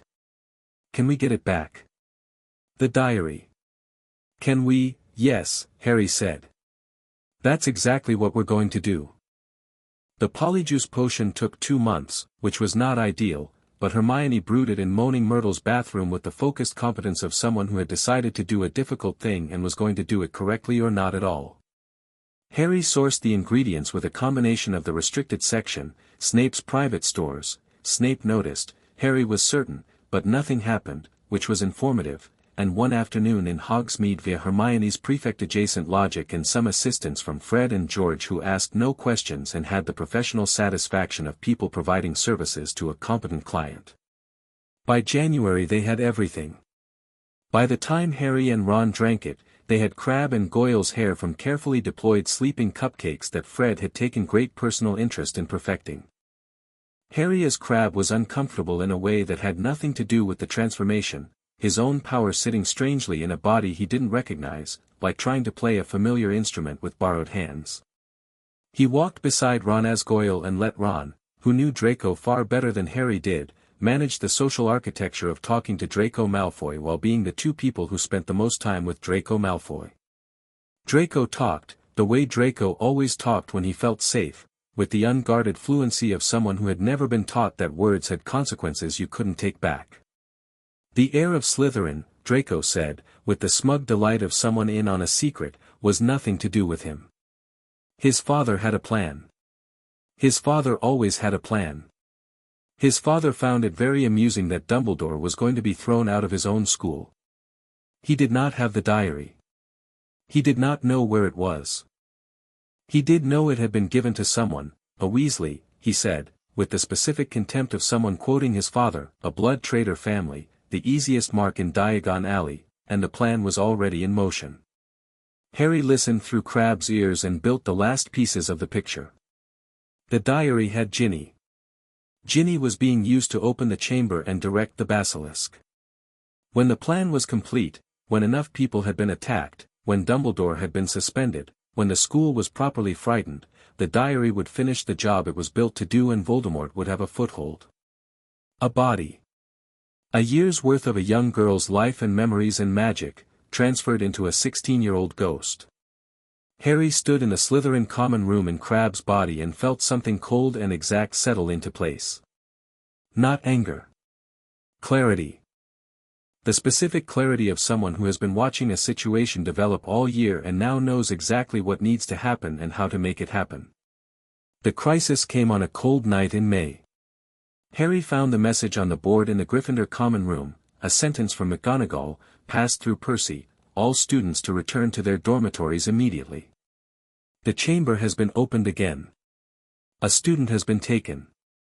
Below it, in Ron's handwriting, Harry. Common room. Now. But Harry was already moving. He'd been watching Ginny for weeks, watching with the care of someone who knew what he was looking at and wanted to be wrong. She'd been looking worse as spring progressed, pale and hollow, the diary presumably in more constant use. 2 days ago he'd seen her in the library with it and she'd closed it quickly, but not before he'd seen the ink moving on the page in the wrong direction, flowing into the book rather than out of it. He knew where she was.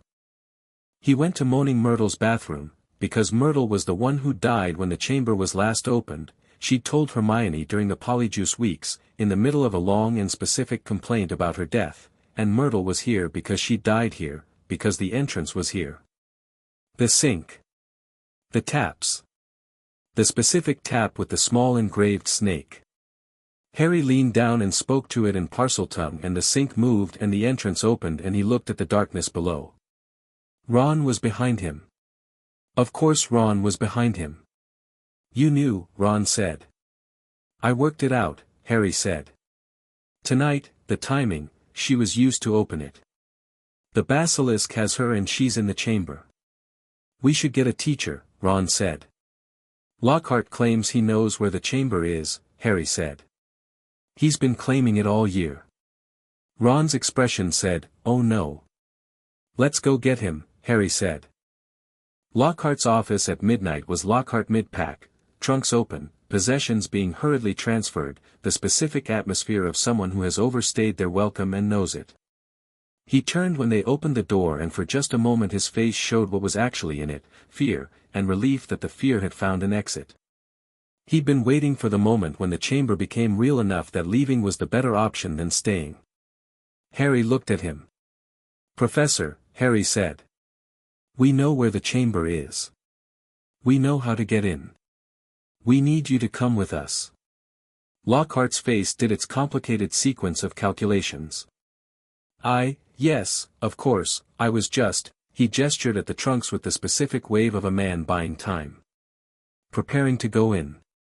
Naturally. Naturally, Harry said. After you. Lockhart went first because Harry let him go first, which meant Harry could watch him from behind, which meant Harry saw the moment in Moaning Myrtle's bathroom when Lockhart's hand tightened on his wand with an intent that was not directed at the sink. Harry caught his wrist. Don't, Harry said quietly. Lockhart stared at him. His performance had completely dropped, what was left was just a frightened man. I can't, I know, Harry said. I know what you've done and I know what you are. He held Lockhart's wrist with Hercules' grip, not painful, just inescapable, and looked at him with Solomon's complete clarity. You've been erasing memories. Stealing other wizards' accomplishments. You're not capable of what your books claim. He paused. But you can navigate the chamber from behind me and you can tell me everything you know about it on the way in, and that's useful. Can you do that? Lockhart's mouth opened and closed. Alternatively, Harry said, I can send you back upstairs with Ron, who will watch you until morning. I'll go in, Lockhart said, in a very small voice. Good, Harry said. The chamber was everything the legend suggested and more. Long and cold and lit by the green shimmer of ancient magic, the walls carved with the faces of stone serpents, the ceiling high and lost in dark, the air tasting of stone and old water and something that was both reptile and magic and very, very old. Ginny was at the far end, lying still beside the enormous carved face of Salazar Slytherin, pale as paper, her wand beside her hand. Harry walked toward her and the air changed. It changed the way air changes when something very large and specifically present becomes aware of you. Harry knew this feeling, had felt it in the forest, had felt it in various encounters over the last 2 years, and he walked through it without slowing because slowing would not help Ginny and Ginny needed help now. Beside Ginny, standing in the green light, was a boy. 16 years old, dark-haired, handsome in a sharp-featured way, dressed in robes that didn't quite look like regular Hogwarts robes, slightly transparent in a way that said not entirely here yet. He was looking at Harry with an expression that was specific and evaluating and had genuine intelligence behind it, the kind of intelligence that had survived 50 years in a diary and was still sharp. Harry Potter, said Tom Riddle. Tom Riddle, said Harry. Riddle tilted his head. The ghost light moved through him slightly, showing the wall behind him in pale outline. You don't seem frightened, he said. I'm not, Harry said. He was looking at Ginny. She's still alive. For the moment, Tom said pleasantly. She's been very useful. 11 years old and already carrying around more guilt and hope and longing than most people manage in a lifetime. She poured all of it into me. He spread his hands in a gesture of aesthetic appreciation. I'm nearly solid. 1 more hour and I'll be more real than she is. That's not going to happen, Harry said.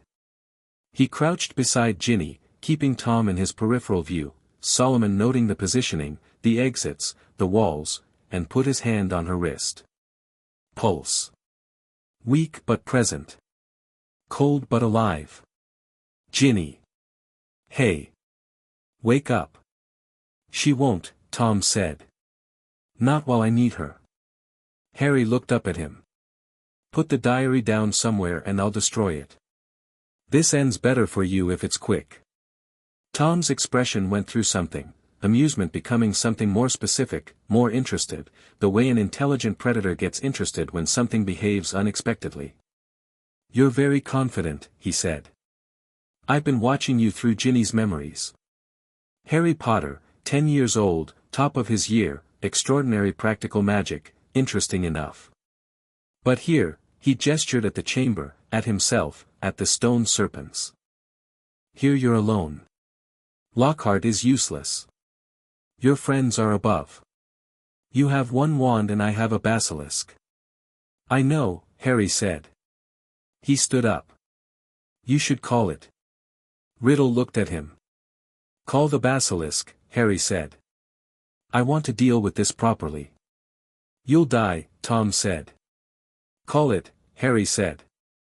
Tom Riddle, who was 50 years of Voldemort's intelligence and ambition in a 16-year-old ghost, looked at Harry Potter for a long moment with the expression of someone recalibrating and not quite reaching the correct calibration. Then he opened his mouth and spoke in Parseltongue. The chamber shook. Harry turned to face the far end of the chamber and the darkness moved. The basilisk was enormous, 60 feet at least, its scales the green-black of very deep water, its body moving with the heavy, fluid power of something that had been living a very long time in a very small space and had not lost anything to it. It moved with the specific certainty of something that had killed many times and expected to kill again. Its eyes were closed, it hadn't opened them yet, moving on sound and scent, and Harry was standing still, which was interesting and slightly confusing to a creature that hunted movement. Harry stood very still and thought clearly. Eyes closed, can't be killed by the gaze. Direct gaze is the killing mechanism. Indirect gaze petrifies. The basilisk's fangs carry a venom that nothing could survive except, he ran the variables quickly, an extremely powerful counteragent, or something that was already beyond death's reach in a specific way, or something protected by, he noted, in the corner of the chamber, a bird. A phoenix. Fawkes. Dumbledore's phoenix. It had found its way in, the way phoenixes found their way into things that needed them, and it was watching Harry with a knowing amber eye. Harry looked at it. It looked at him. "I need your tears," he said. "If it comes to that." Fawkes bowed its head once in a movement that was utterly regal and completely practical, and then lifted something it was carrying, the old sorting hat, of all things, and Harry caught it, and from inside the hat his hand found a grip, and what came out was not a wand or a charm book but a sword.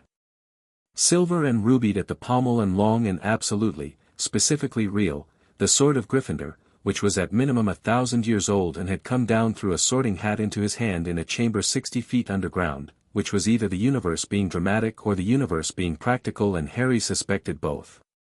He felt the sword's balance immediately. Not champion-enhanced balance, the sword itself was extraordinary, made for this, made for hands that knew what they were for.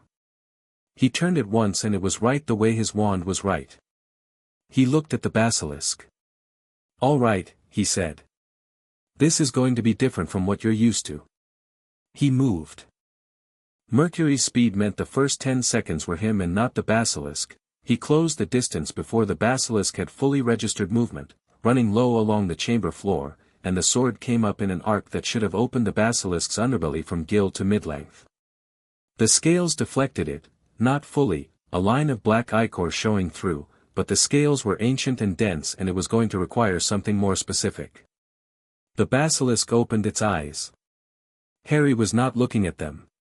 He had been not looking at them for the entire approach because Solomon had the basilisk's positioning mapped and he knew where the head was and what angle the eyes would open at, and he was 3 feet left of that angle and moving.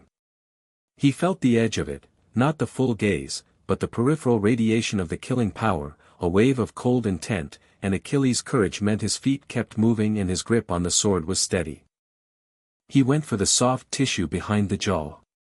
The basilisk turned faster than something that size had any right to turn, and he was not quite fast enough, and the movement of the head brought him into a range where the eyes were too close and too direct, and Harry did not close his own eyes.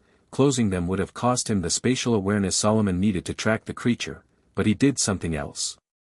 He called the lightning. Not the word, he didn't need the word, not anymore, not like this.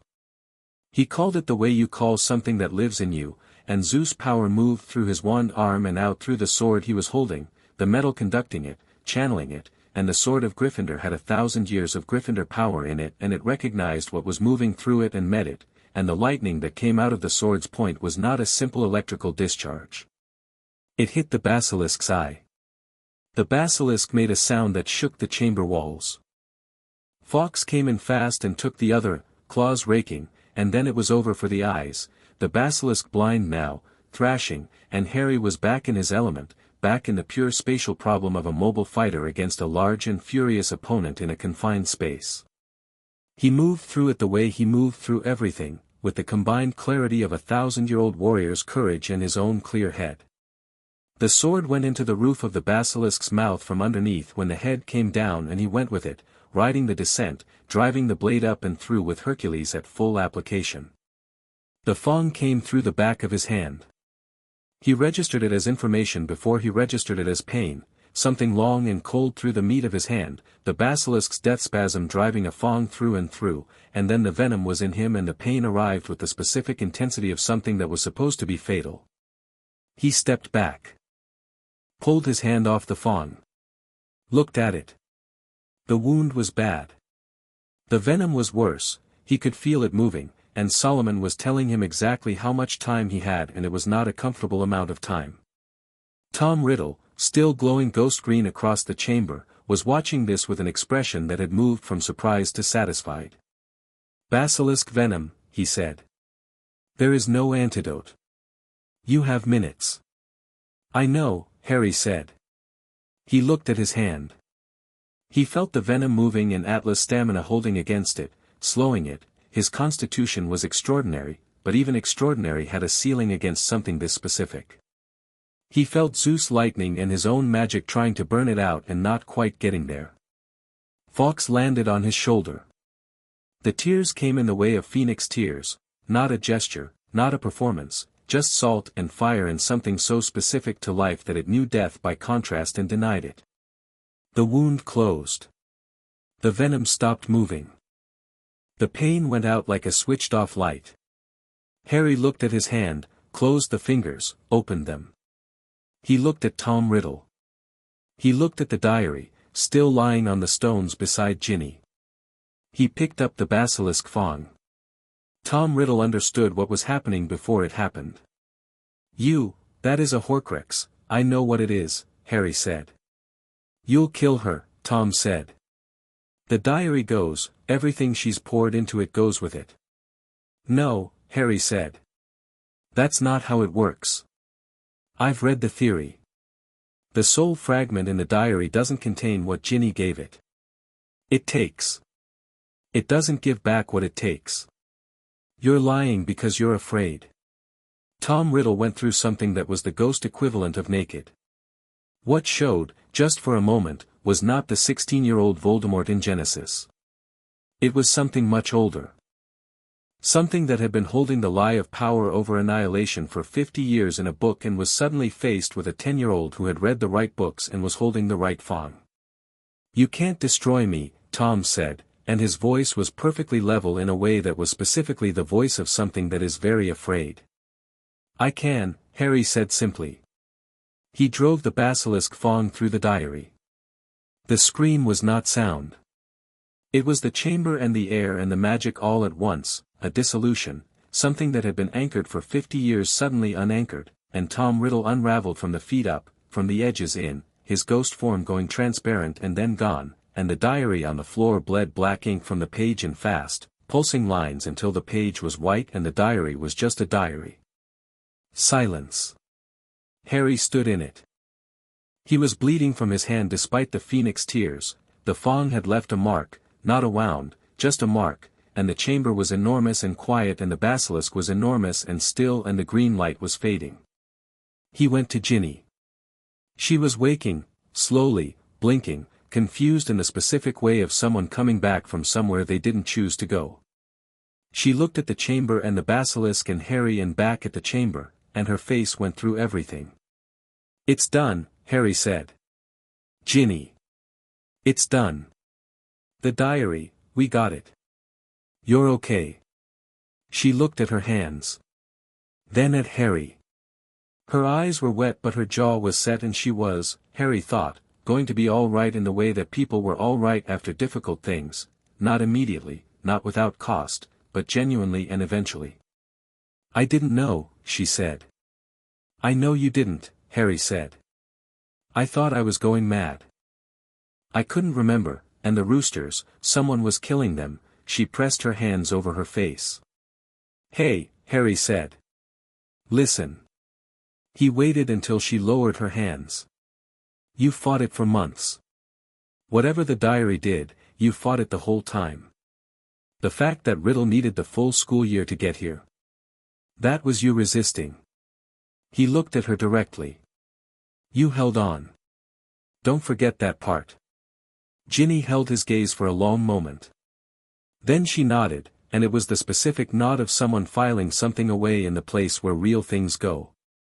Fawkes took them up, Ginny, Lockhart, who had been very quiet and very pale in the corner of the chamber since the basilisk appeared and had watched the whole thing with the expression of a man undergoing a significant reassessment of all his choices, and Harry, flying them out on a tail-feather grip through the shaft of the entrance and back into Moaning Myrtle's bathroom. Ron was there. He grabbed Ginny's arm the moment her feet touched the tile and held on, and she let him, and for about 20 seconds they were just two Weasley siblings in a Hogwarts bathroom, and Harry looked away to give them the room for it. Dumbledore's office that evening had a specific quality of reckoning about it. The headmaster sat behind his desk and listened to Harry's account in the complete and focused way of someone who has suspended all other operations to give this their full attention. McGonagall stood at the side of the room. Mr. and Mrs. Weasley sat with Ginny between them, Mrs. Weasley's hand covering Ginny's hand continuously. Harry told it straight. The diary, the Horcrux, the theory he'd built over the summer and refined through the year. The chamber, the basilisk, the Fong, the destruction. He told it without performance and without omission, because this was the kind of information Dumbledore needed to have in full. When he finished, the office was very quiet. Dumbledore looked at him over his half-moon spectacles and his expression was the same one that had been in the hospital wing a year ago, the respect and the discomfort and the warmth, all three together, but there was something new in it now. Something that was setting aside the last of its expectations and simply looking. You knew what a Horcrux was, Dumbledore said. Since first year, Harry said. You knew about the diary since summer. I suspected since summer. Confirmed it during term. You destroyed it, Dumbledore said, using basilisk venom. You knew the venom would work.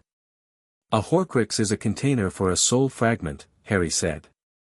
The container has to be destroyed beyond magical repair.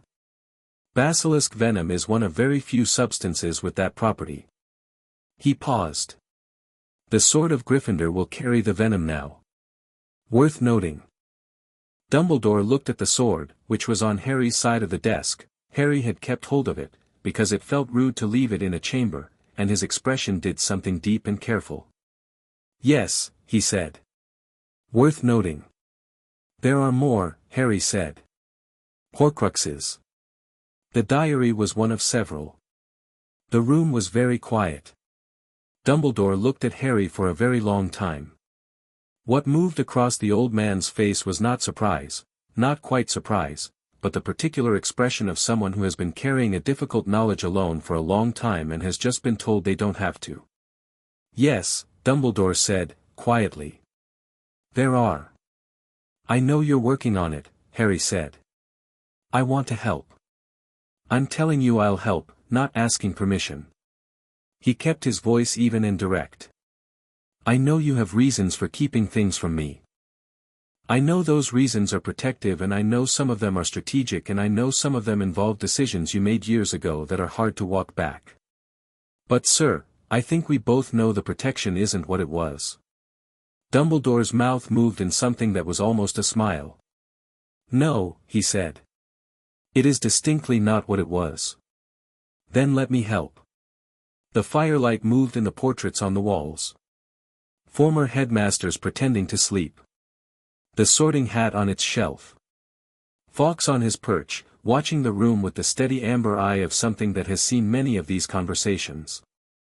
All right, Harry, Dumbledore said. And the way he said it was different from any way he'd said anything to Harry before, no layer of management over it, no plan behind it, just two people in a room agreeing on something. All right. Harry nodded once. He looked at Ginny, who was watching him with wide, clear eyes from between her parents. You'll be okay, he said, not as a question. Yes, she said, with the set jaw that was the real answer. I will. Harry stood up. He had the sword. He had the empty diary in his pocket, proof for ministry purposes. He had a year's worth of accumulated information and a set of confirmed hypotheses and two friends upstairs who had spent the evening in increasing worry that he was going to walk out of this account. He also had, in the back of his mind, the specific shape of a conversation he was going to need to have with Lucius Malfoy eventually. But that was for later. He nodded to Dumbledore and McGonagall and the Weasley family, and he left the office, and walked through the castle toward Gryffindor Tower, and the castle's deep old magic moved around him in the specific way he'd come to recognize as something like recognition. He put his hand on the stone wall as he walked. The castle answered.